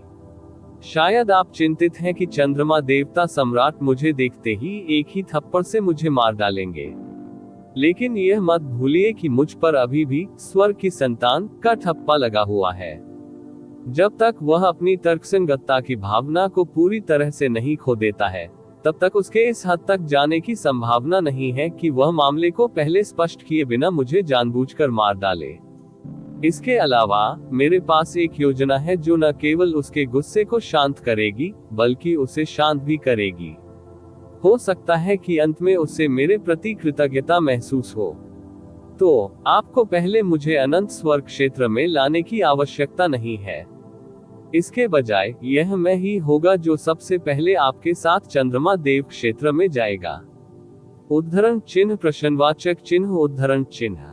जिया क्विंग्यू की खूबसूरत आंखें उसकी ओर घूम गईं। यून चे को ऐसा नहीं लग रहा था कि वह अपने आत्मविश्वास और धैर्य का दिखावा कर रही है, इसलिए उसने पूछा, क्या योजना है? यू चे की योजना स्वाभाविक रूप से युवकों की जीवन शक्ति को फिर से भरने के लिए बुद्ध के महान मार्ग का उपयोग करने की थी। हालांकि उनका ये कहने का इरादा नहीं था, क्योंकि यह कुछ ऐसा था जिसे चंद्रमा के देवता सम्राट भी पूरा करने में असमर्थ थे। तो बाकी दुनिया क्यों विश्वास करेगी कि वह ऐसा कर सकता है क्योंकि उसने ऐसा कहा था। इसके अलावा उसे ये भी डर था कि युवकों की हालत उसके अनुमान से कहीं अधिक गंभीर थी और उस समय इसके बजाय जिया क्विंग्यू को उम्मीद का आखिरी हिस्सा भी खोना पड़ेगा जिसे वह अपने दिल में रखती थी। बेशक यह उसे एक शानदार उपहार भेजने के लिए है जिससे वह निश्चित रूप से बहुत खुश होगा। यू चे ने एक पल के लिए इसके बारे में सोचा और उसकी आंखें चमक उठी और उसने अपने चेहरे पर रहस्यमयी भाव दिखाते हुए कहा, खानसी, ये शानदार उपहार अनोखा है, इसलिए मैं आपको केवल तभी बता पाऊंगा जब आप अपनी आंखें बंद कर लेंगे। जिया क्विंग्यू की नाजुक भौहें धीरे से एक साथ आ गईं। ऐसा लग रहा था जैसे वह वास्तव में यू चे द्वारा बताई गई विधि जानना चाहती थी, इसलिए उसने उसकी बात मान ली और अपनी आंखें बंद कर ली। सुंदरता ने अपनी आंखें बंद कर ली थी और दिव्य महल की स्वच्छ और उज्जवल रोशनी ने उसके शरीर को रोशन कर दिया था। ऐसा लग रहा था मानो वह चांदनी से प्रकाशित एक अद्वितीय सुंदर देवी की पेंटिंग थी, जैसे वह पृथ्वी पर तैर रही थी। उसके वस्त्र बर्फ की तरह सफेद थे, फिर भी वे उसकी खूबसूरत त्वचा की तुलना में फीके थे, जो सफेद जेड की तरह चमकदार और रूज की तरह चिकनी थी। वो बस वहां चुपचाप खड़ी रही, उसकी लुभावनी सुंदरता और अनुग्रह ने उस पर हमला कर दिया। वो एक परी की तरह सुंदर थी और यहाँ तक कि सभी पारंपरिक समझ से परे शब्द भी मुश्किल से उसका वर्णन करने में सक्षम होंगे। 12 साल पहले जिया क्विंग्यू पहले से ही इतनी सुंदर थी कि शहरों और देशों को बर्बाद कर सकती थी, और उसकी वर्तमान सुंदरता इस सांसारिक दुनिया को और भी अधिक हद तक पार कर गई थी। यहाँ तक कि यू चे के पास भी ऐसे उदाहरण थे जहाँ उसे यकीन नहीं हो रहा था कि यह व्यक्ति वास्तव में उसकी पत्नी है। दुर्भाग्य से उसके लिए उसने पिछले 12 वर्षों में उसे एक बार भी नहीं छुआ था। वह पूरी तरह से रक्षाहीन जिया क्विंग्यू के सामने पहुंचने से पहले कुछ कदम आगे बढ़ा और उसकी कमर के चारों ओर एक हाथ लपेट लिया। उसने जिया क्विंग्यू की प्रतिक्रिया का इंतजार नहीं किया और उसके होठों पर एक जोरदार चुंबन जड़ दिया। जैसे ही वे चारों होंठ एक दूसरे के संपर्क में आए, यू चे को ऐसा लगा जैसे जिन होठों को वह चूम रहा था वे बिल्कुल ऑर्किड जेड मरहम की तरह थे। वे गर्म, नर्म और सात्विक थे, लेकिन उनमें मीठी नम ठंडक भी थी। जिया क्विंग्यू की सुंदर आंखें गोल गोल फैल गईं। उसका पूरा शरीर अचानक कठोर हो गया और वह अनजाने में एक आवाज निकालने वाली थी, लेकिन जैसे ही उसके मोती जैसे दांत टूटे, यू चे ने मौका पाकर अपनी जीभ अंदर धकेल दी। उसकी जीभ ने उसकी सुगंधित जीभ को छुआ, जो उसके स्वाद का एक कौर लूटते समय असहाय होकर इधर उधर घूम रही थी। वो जिया क्विंग्यू ने चौंक कर कराह निकाली और उसका नाजुक शरीर एक बार फिर से अकड़ गया, मानो उसके शरीर में बिजली का कट दौड़ गया हो। आखिरकार विरोध करने के बारे में सोचने से पहले उसका दिमाग कुछ सांसों के लिए पूरी तरह से खाली हो गया। लेकिन जब उसका दिल और दिमाग पूरी तरह से अस्त व्यस्त था, तब उसने जो प्रतिरोध किया वह यू चे को अपनी पूरी ताकत से दूर धकेलने के लिए नहीं था। ये घबराकर अपनी गुलाबी जीभ का इस्तेमाल यून चे की जीभ पर दबाव डालने के लिए किया गया था, ताकि उसे वापस अपने होठों में डालने की कोशिश की जा सके। उसकी छोटी जीभ चिकनी और कोमल थी, इसलिए ये कहने के बजाय कि वह विरोध कर रही थी, वास्तव में उसकी हरकतें उसे शर्मसार करने वाली लग रही थी। उसकी बाहों में कोमल और नाजुक शरीर पूरी तरह से ढीला हो गया था और यह बेहद आकर्षक तरीके से घुमावदार था। यू चे का हाथ उसकी कमर के चारों ओर लिपटा हुआ था और भले ही उनकी त्वचा कपड़े की एक परत से अलग हो गई थी, फिर भी ऐसा महसूस हो रहा था जैसे वह इस नश्वर दुनिया में सबसे उत्तम गर्म जेड को सहला रहा था। जैसे जैसे जिया क्विंग्यू ने विरोध करना जारी रखा, उनकी जीभें लगातार आपस में उलझती रहीं। उसके मुंह से उसके मुंह तक बहने वाली सुगंधित लार ने उसे लगातार उसकी कमर पर अपनी पकड़ मजबूत करने के लिए मजबूर कर दिया, क्योंकि वह उसके खुले मुंह के हर कोने का बेतहाशा उल्लंघन करने के लिए और भी अधिक भूखा था। अंत में जिया क्विंग्यू की चिंताजनक हौंफने के बाद उसके मोती जैसे दांत यू चे की जीभ पर जोर से काटने लगे। आह! यून चे ने गला घोंटकर चीख निकाली और अंततः उसने अपनी जीभ वापस ले ली। उसके बाद जिया क्विंग्यू के कमजोर और असहाय धक्का से उसे कई कदम पीछे धकेल दिया गया। उसने अपना मुंह ढक लिया और गहरी सांस लेते हुए आंखें बड़ी करके कहा, जिया क्विंग्यू, क्या तुम किसी तरह के कुत्ते हो? आप जिया क्विंग्यू का चेहरा लाल हो गया था और वह धीरे धीरे हौंफ रही थी, यहाँ तक कि उसके बाल भी कुछ अस्त व्यस्त थे। उसके मुंह के अंदर ताजा खून का निशान था और यह स्पष्ट था कि यूचे की जीभ को इतनी जोर से काटा गया था कि उसकी त्वचा टूट गई थी। इसके अलावा खून के इस टुकड़े ने उसकी पहले से ही अस्त व्यस्त मानसिक स्थिति को और भी असहाय बना दिया, क्योंकि उसने अचंभे में उसे निगल लिया। उसने कभी नहीं सोचा था कि यूचे में इतनी हिम्मत होगी। उसने उससे भी कम उम्मीद की थी कि वह ऐसा करेगा। अचानक जिया क्विंग्यू की अव्यवस्थित आभा की तुलना में यूचे ने अंततः जमकर सांस ली, लेकिन उसका चेहरा लाल नहीं था और न ही उसका दिल उसकी छाती में धड़क रहा था। इसके विपरीत उन्होंने अतिशयोक्तिपूर्ण तरीके से कहा, तो क्या आप अचानक बेहतर महसूस करते हैं? उद्धरण चिन्ह उद्धरण चिन्ह। उसने स्पष्ट रूप से अचानक ही उस पर हमला कर दिया था, फिर भी वह ऐसा व्यवहार कर रहा था मानो वह उसकी कुछ परेशानियों को दूर करने में उसकी मदद कर रहा हो। गुस्से में आकर जिया क्विंग्यू सीधे पलट गई। वह नहीं चाहती थी कि यूचे उसकी असहाय अभिव्यक्ति देखे। हालांकि उसके दिल में चिंताएं वास्तव में काफी हल्की हो गई थी। ऐसा नहीं हो सकता कि वह सचमुच गुस्से में है, ठीक है।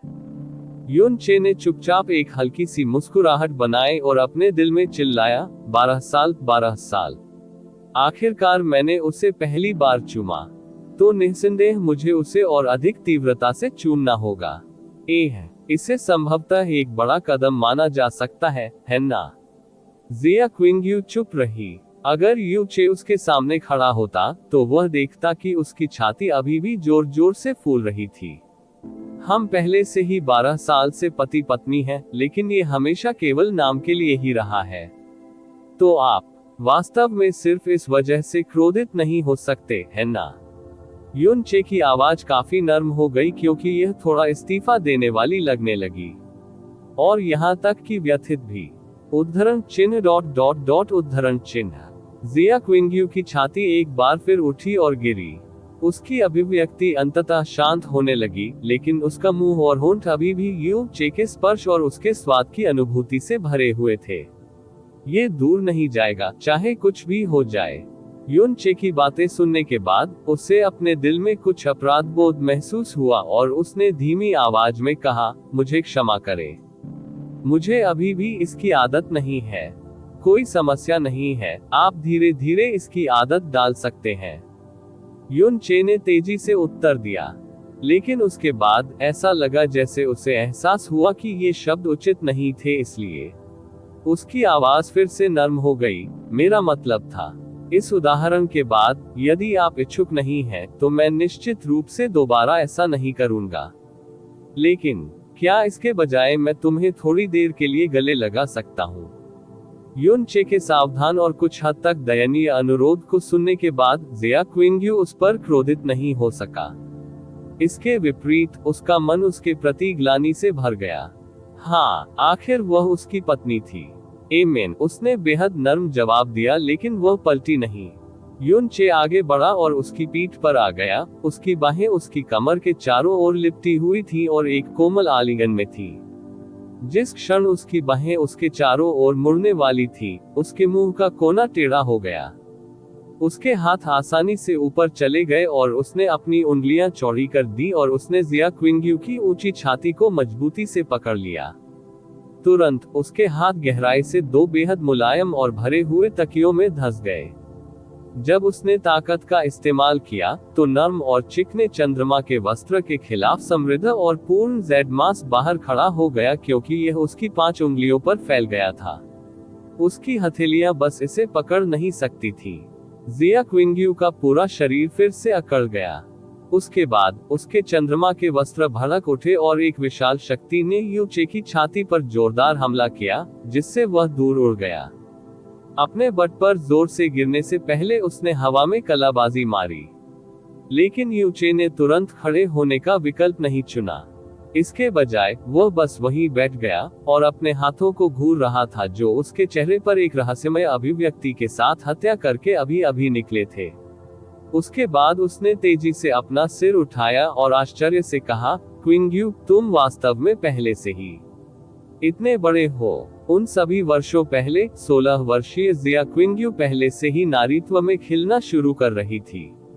यह उसकी टिप्पणियों के आधार पर एक अनुमान था, लेकिन वास्तव में उन सभी वर्षों पहले से ही इसके कुछ संकेत थे।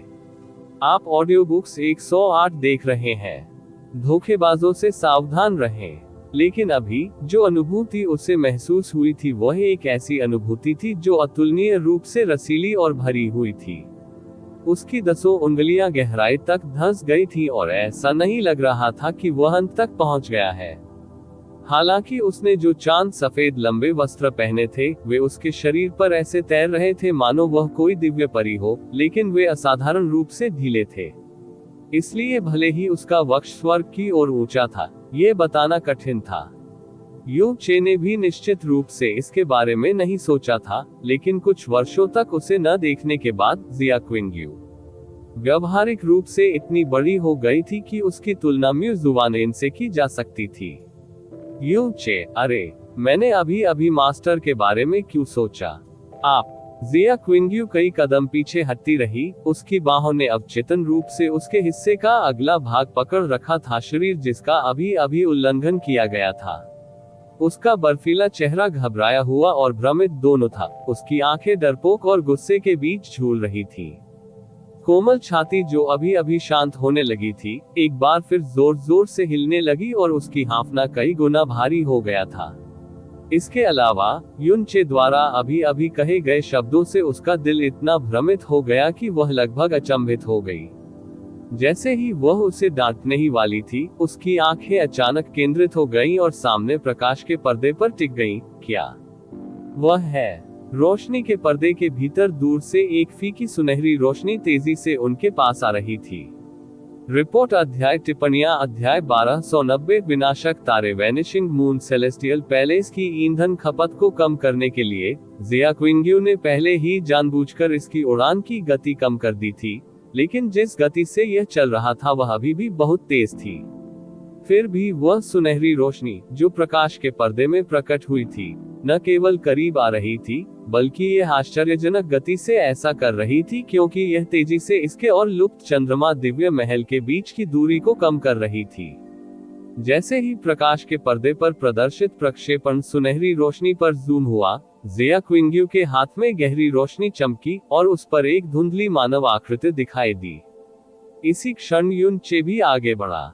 प्रकाश के पर्दे में प्रदर्शित आकृति और अधिक स्पष्ट होती जा रही थी।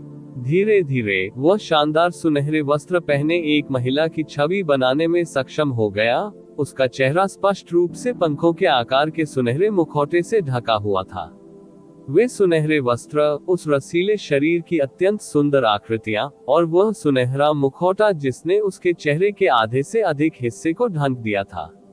यू चे की भौहें तेजी से ऊपर उठी। किया ना ये यंग उद्धरण चिन्ह ...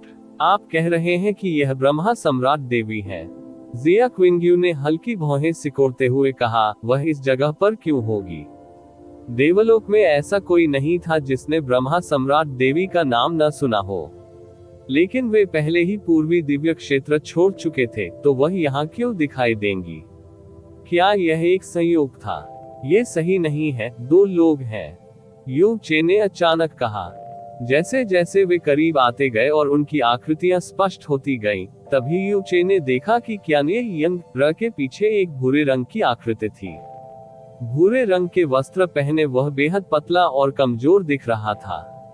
ऐसा लग रहा था जैसे उसका अस्तित्व उसके आसपास की जगह के साथ मिल रहा था और उसकी उपस्थिति बेहद कमजोर और पतली थी। उसे नजरअंदाज करना इतना आसान था कि युनचे और जिया क्विंग्यू को अब तक उसके अस्तित्व पर ध्यान भी नहीं गया था। शुई कियानहोंग ने जानबूझकर उसे ध्वनि प्रसारण के माध्यम से जो चेतावनी भेजी थी वह इस समय उसके दिमाग में कौंध गई। युन चे की अभिव्यक्ति नाटकीय रूप से बदल गई और वह उत्सुकता से चिल्लाया, वह सीधे हमारे लिए दौड़ रही है, हमें तेजी से जाने की जरूरत है। जिया क्विंग्यू की नजरें केंद्रित हो गईं और उसने तुरंत अपने हाथ से एक इशारा किया, जिससे वैनिशिंग मून सेलेस्टियल पैलेस की गति बढ़ गई। लेकिन लगभग उसी क्षण भूरे रंग के कपड़े पहने उस बुजुर्ग ने एक हाथ बढ़ाया और एक आकस्मिक धक्का देने की गति की। BZZN अंतरिक्ष के विशाल और खाली निर्वात में अचानक एक भयानक विस्फोट हुआ और उसके बाद एक बवंडर इकट्ठा होने लगा।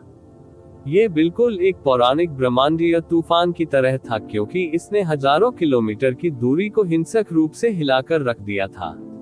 एक पल में लुप्त चंद्रमा दिव्य महल तूफान में इधर उधर फेंका गया एक सूखा पत्ता बन गया था। गहरे युद्धपोत के भीतर का आंतरिक स्थान और भी अधिक तीव्रता से हिल रहा था और अंतरिक्ष के भीतर हवा का प्रवाह पूरी तरह से अस्त व्यस्त हो गया था। विश्व के चारों कोनों से विलाप की कान भेदी चीखें सुनाई दे रही थी। 10 से अधिक सांसें लेने के बाद लुप्त चंद्रमा सेलेस्टियल पैलेस ने आखिरकार अपना संतुलन हासिल कर लिया और सबसे तेज गति से फिर से आगे बढ़ना शुरू कर दिया। जैसे ही यून चे ने उनके पीछे के हल्के पर्दे को देखा तो उसकी सांसें अटक गईं और उसकी आंखों के सामने एक अतुलनीय भयानक दृश्य दिखाई देने लगा।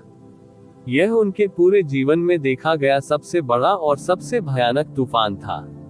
तूफान के भीतर अंतरिक्ष की परतें दर परतें छोटे छोटे टुकड़ों में विखंडित हो गईं, क्योंकि अंतरिक्ष के उन टुकड़ों में अनगिनत ब्लैक होल बन गए।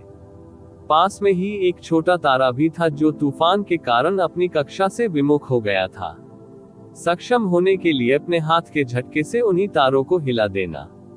एक दृश्य जिसका वर्णन केवल मिथक और किंवदंतियों में किया गया था, यू चे और जिया क्विंग्यू की आंखों के सामने प्रकट हुआ, जिससे उनमें इतना सदमा भर गया कि उन्हें लगा जैसे कुछ भी उन्हें झटका नहीं देगा। इसे देखने के बाद यदि ये तथ्य नहीं होता कि जिया क्विंग्यू ने अपनी चाल चलने से ठीक पहले वैनिशिंग मून सेलेस्टियल पैलेस की गति को अधिकतम तक बढ़ा दिया था, तो यह अत्यधिक संभावना थी कि वैनिशिंग मून सेलेस्टियल पैलेस तूफान की चपेट में आ गया होता। उसके परिणाम अकल्पनीय होंगे। भले ही उन्हें बहुत बड़ा झटका लगा था, आखिरकार वे किसी भी वास्तविक खतरे से ज्यादा डर गए थे। ऐसे भी कोई संकेत नहीं थे कि वैनिशिंग मून सेलेस्टियल पैलेस को कोई क्षति हुई हो। लेकिन अगर यह वैनिशिंग मून सेलेस्टियल पैलेस नहीं होता और यह कोई अन्य गहरा युद्धपोत होता, भले ही वह दिव्य मार्शल क्षेत्र का दिव्य मार्शल हेवनली पैलेस होता, वह भी चकनाचूर हो गया होगा। यू चे ने जोर से अपने दांत पीस लिए, क्योंकि उसे लगा कि उसके शरीर से ठंडी हवा निकल रही है। ये बूढ़ा व्यक्ति किस तरह का व्यक्ति था? यहाँ तक कि एक देव सम्राट की ताकत भी इतनी शक्तिशाली नहीं थी, है ना? यदि उसके द्वारा पहले कहे गए शब्द केवल अनुमान थे, तो अभी वह अनुमान पूरी तरह से पत्थर ठंडी वास्तविकता में बदल गया है। कियाना ये यंग र वास्तव में उन्हीं पर आ रही थी। वे क्या करना चाहते हैं? जिया क्विंग्यू की भौहें आपस में चिपक गई थी। वह अब इस तथ्य के बारे में परेशान होने में बहुत व्यस्त थी कि यू चे ने कुछ समय पहले ही उसका उल्लंघन किया था। वे मेरे लिए आ रहे हैं, यू चे ने दांत पीसते हुए कहा। लेकिन इस बार उससे गलती हो गई। कियाना यंग र अकेले उसके लिए नहीं आ रही थी, वह उन दोनों के लिए आ रही थी। क्यों? बेशक यह मुझे वापस उसका आदमी बनने के लिए छीनने के लिए है। तथ्य यह है कि उसने अपने और मेरे बीच विवाह कराने की कोशिश की थी, जिसके बारे में पूरा ईश्वर क्षेत्र पहले से ही जानता है। ऐसा इसलिए हुआ होगा क्योंकि मेरे द्वारा अस्वीकार किए जाने से उसका अपमान अब क्रोध में बदल गया है, इसलिए वह खुद को मुझ पर थोपना चाहती है। HSS उद्धरण चिन्ह ... उद्धरण चिन्ह। जिया क्विंग्यू इस समय मजाक के मूड में नहीं थी। जब उसने लुप्त चंद्रमा दिव्य महल की गति को उसकी अधिकतम सीमा तक बढ़ा दिया था, प्रकाश के पर्दे में चित्रित सोने और भूरे रंग की आकृतियां अंततः करीब नहीं आ रही थी, लेकिन न ही वे आगे बढ़ रही थी। दोनों पक्षों की गति के बीच एक अजीब सा संतुलन बन गया। इस दृश्य ने यू चे और जिया क्विंग्यू दोनों के दिलों को जोर से झकझोर कर रख दिया। जब लुप्त चंद्रमा दिव्य महल अपनी अधिकतम गति से आगे बढ़ रहा था, तब भी स्वर्ण चंद्रमा देवता युवुजी, जिनकी चंद्रमा भगवान रीम के भीतर की गति केवल चंद्रमा देवता सम्राट से हीन थी, धीरे धीरे हिल गए थे। फिर भी वे ठीक उसी गति से चलने के बावजूद अपनी पूंछ पर बैठे दो लोगों को हिलाने में असमर्थ थे। उनकी शक्ति वास्तव में चंद्र देवता से भी ऊपर थी। जिया क्विंग्यू ने कहा, कियाना यंग र का देवी शीर्षक कुछ ऐसा है जिसे मैंने ईश्वर क्षेत्र के भीतर अपने पहले वर्ष में अनगिनत बार सुना है। लेकिन ये सोचने के लिए कि उसकी खेती पहले से ही इतनी ऊंची है कि वह इस स्तर तक पहुंच गई है। वैनिशिंग मून सेलेस्टियल पैलेस के नए मालिक के रूप में वह यून चे की तुलना में कहीं अधिक स्पष्ट थी कि वैनिशिंग मून सेलेस्टियल पैलेस का पीछा करने में सक्षम होना कितना भयानक विचार था। पूरे पूर्वी दिव्य क्षेत्र में निश्चित रूप से 10 से अधिक लोग नहीं थे जो ऐसा कर सकते थे, लेकिन वे उन 10 में से एक से मिले थे। वास्तव में वे इस एक उदाहरण में 10 में से 2 से मिले थे। मैंने पहले अपने गुरु को ये कहते हुए सुना था कि यह बहुत संभव है कि कियाने यंग र की खेती उसके पिता की खेती के करीब थी। उस समय मैंने सोचा था कि यह केवल एक अफवाह थी, लेकिन ऐसा किसने सोचा होगा, ये वास्तव में सच था। युन चे ने कहा और उसने प्रकाश के पर्दे की ओर ध्यान से देखा। उसका पूरा शरीर कुंडलित स्प्रिंग की तरह तनावग्रस्त हो गया। फिर वह भूरे रंग का व्यक्ति कौन है? मुझे नहीं पता, लेकिन अगर वह कियाने यंग र के पीछे चल रहा है तो वह निश्चित रूप से ब्रह्मा सम्राट ईश्वर क्षेत्र से कोई है। पूर्वी दिव्य क्षेत्र के भीतर 4 राजा क्षेत्रों के प्रमुख के रूप में ब्रह्मा सम्राट देव क्षेत्र वास्तव में एक अत्यंत भयानक अस्तित्व था। जैसे जैसे दूरी तेजी से कम होती गई, समय बीतता गया। लुप्त चंद्रमा आकाशीय भगवान महल की अधिकतम गति के तहत आंतरिक स्थान अभी भी बेहद शांत और स्थिर था, लेकिन यूचे और जिया क्विंग्यू के दिल की तारे शांत थीं। वे अभी भी तने हुए थे, वे एक पल के लिए भी आराम करने में असमर्थ थे। उनके पीछे की 2 आकृतियां अभी भी वही थीं और वे उनकी छाया की तरह उनका पीछा कर रहे थे। क्या वास्तव में थोड़ी तेजी से आगे बढ़ने का कोई रास्ता नहीं है? यू चे ने फिर पूछा। यदि वे थोड़ी सी भी तेजी से आगे बढ़ सकें तो वे धीरे धीरे कियाने यंग र को धूल में छोड़ने में सक्षम होंगे। हम पहले से ही सीमा पर हैं, जिया क्विंग्यू ने उत्तर दिया। 2 घंटे बीत गए, फिर 4। उन्हें नहीं पता था कि वे इस तरह की गति से कितने तारा क्षेत्रों से गुजरे और वे इस बात से भी पूरी तरह अनजान थे कि वे इस समय कहाँ थे। अरे नहीं, जिया क्विंग्यू ने अचानक हल्की सी चीख निकाली। क्या हो रहा है? युन चे की आंखें तेजी से बगल की ओर देखने लगी। अपनी अधिकतम गति पर वैनिशिंग मून सेलेस्टियल पैलेस की ईंधन खपत बहुत अधिक है, जिया क्विंग्यू ने उदास आह भरी। यह अधिक समय तक टिक नहीं पाएगा। उद्धरण चिन्ह ... उद्धरण चिन्ह। यू चे की खोपड़ी तुरंत सुन्न हो गई। उसने इस बिंदु पर लंबे समय तक सोचा था, लेकिन अंत में उसने कभी पूछने की हिम्मत नहीं की। फिलहाल हम केवल यह आशा कर सकते हैं कि पहले उनकी सहन शक्ति खत्म हो जाए और वे अपना पीछा छोड़ दें, जिया क्विंग्यू ने धीरे से कहा। फिर भी उसने अपने दिल में शक्तिहीन रूप से आह भरी। एक बार जब वे शक्ति के उस दायरे में पहुंच गए तो उनकी गहन शक्ति एक सामान्य व्यक्ति की कल्पना से कहीं अधिक मजबूत और ठोस होगी, इसलिए यह संभावना बेहद कम थी। इसी समय प्रकाश का पर्दा अचानक असामान्य सुनहरी रोशनी से जगमगा उठा। यू चे ने अनजाने में अपना सिर घुमा लिया। एक नजर में वह देख सकता था कि प्रकाश से बना एक सुनहरा सितारा कियाने यंग र की उंगली की नोक पर इकट्ठा हो रहा था। प्रकाश का ये सितारा बेहद छोटा था और पहले तो ऐसा लग रहा था जैसे कि यह सिर्फ एक कमजोर छोटा तारा था, प्रकाश का बिंदु, लेकिन अगले ही पल ऐसा लगा जैसे उसकी आंखें, हृदय और आत्मा पूरी तरह से छलनी हो गए हों। और यह उसकी शक्ति का महज एक प्रक्षेपण था। युन चे की पुतलियां सिकुड़ गईं और वह अपनी पूरी ताकत से दहाड़ने लगा, उस हमले से बचो। इस तेज दहाड़ ने स्पष्ट रूप से जिया क्विंग्यू को चौंका दिया, लेकिन इससे उसका हाथ भी अनजाने में हिल गया, जिससे वैनिशिंग मून सेलेस्टियल पैलेस अचानक ऊपर और नीचे लुढ़क गया। SSSST ये निश्चित रूप से युन चे द्वारा अपने पूरे जीवन में सुनी गई सबसे भयानक चीरने वाली आवाज थी। ये ठीक उसी समय था जब लुप्त चंद्रमा सेलेस्टियल पैलेस अपना रोल बना रहा था कि एक बेहद छोटी सुनहरी रोशनी ने युद्धपोत के निचले हिस्से को छू लिया। उसके बाद यह एक छोटे से तारे को पार कर गया जो उनके सामने एक अज्ञात दूरी पर था। एक लंबी सुनहरी चमक तुरंत उस तारे में समा गई। फिर पूरा तारा उस सुनहरी रोशनी में समा गया और धीरे धीरे खुद को अलग कर टूट गया। उसके बाद एक ब्रह्मांडीय तूफान जो आकाश और पृथ्वी को निगल सकता था, उस शून्य को भर गया जहां तारा था। एक तारा नष्ट हो गया था। यूं चे का जबड़ा खुला रह गया और होश में आने से पहले उसे कई सांसें लेनी पड़ी। उसने कभी सपने में भी नहीं सोचा था कि वह सचमुच अपने जीवन में इतना भयावह मंजर देखेगा। क्या ये गहन मार्ग का शिखर था? क्या ये शक्ति एक नश्वर व्यक्ति प्राप्त कर सकता था? ये लोग किस तरह के राक्षस थे? इस समय युन चे के दिमाग में एक बेतुका विचार आया। मेरे पास ऐसी कौन सी योग्यता और क्षमता है कि वास्तव में ऐसे दो राक्षस मेरा पीछा कर रहे हैं? ये सोचना कि नश्वर मनुष्य की शक्ति वास्तव में सितारों को नष्ट कर सकती है। जिया क्विंग्यू की निराशापूर्ण और सहानुभूतिपूर्ण आह यू चे के कानों में गूंजी।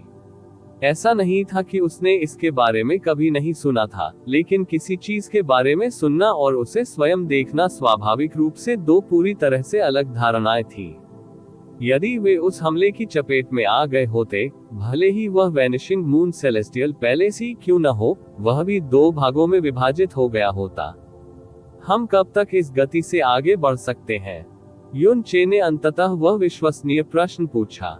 ज्यादा से ज्यादा 15 मिनट और, जिया क्विंग्यू ने उत्तर दिया।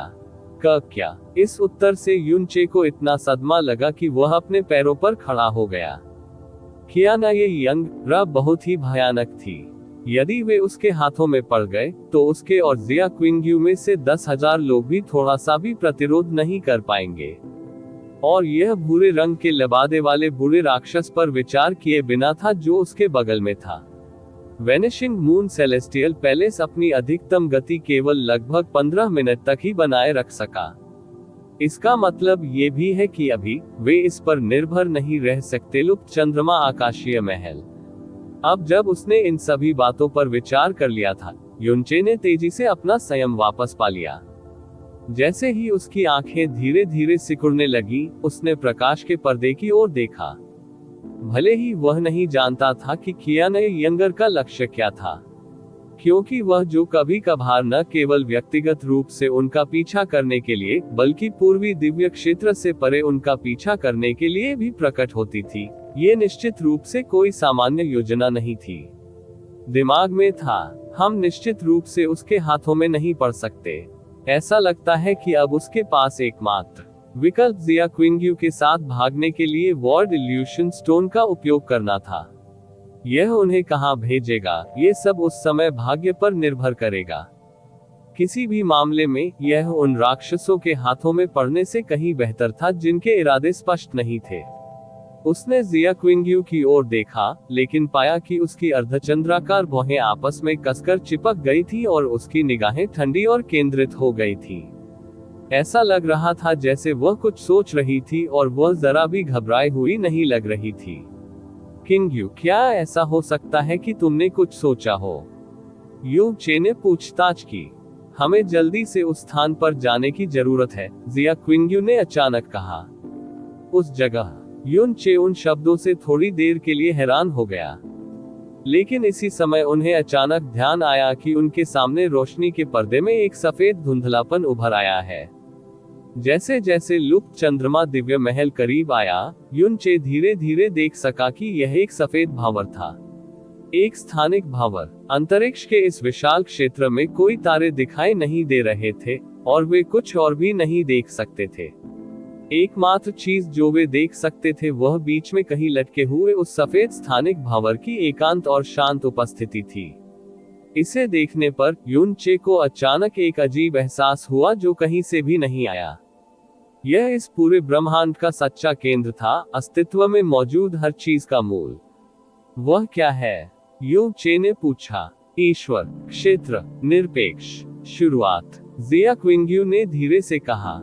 यह सुनकर युन चे की भौहें तेजी से घूम गईं। यही पूर्ण शुरुआत का पौराणिक ईश्वरीय क्षेत्र है। निरपेक्ष शुरुआत के ईश्वर क्षेत्र शब्द ऐसे शब्द थे जिन्हें युन चे पहले ही कई बार सुन चुका था।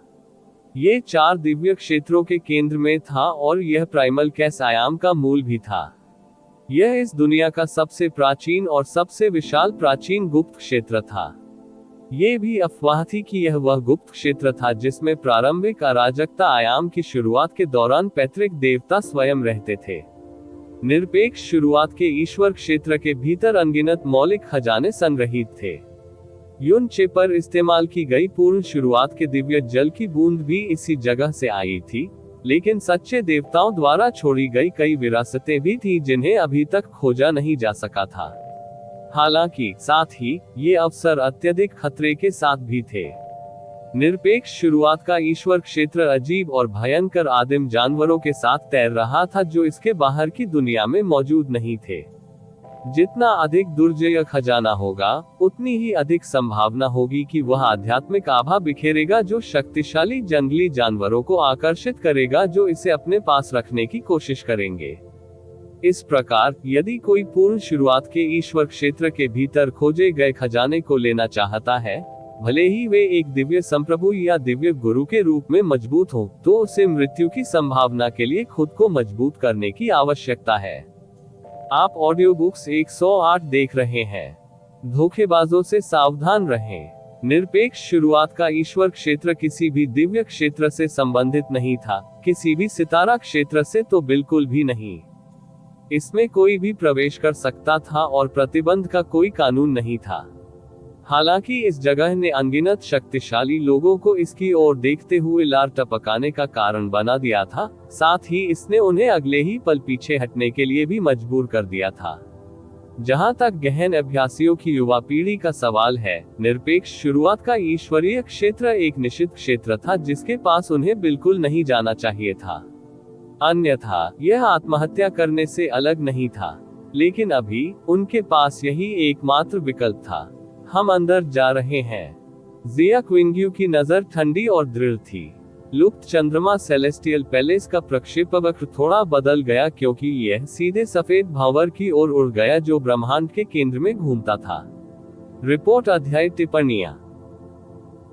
इसी प्रकार के अपडेट्स लेते रहने के लिए हमारे चैनल ऑडियो बुक्स 108 को सब्सक्राइब करें और नोटिफिकेशन ऑन करें। धन्यवाद।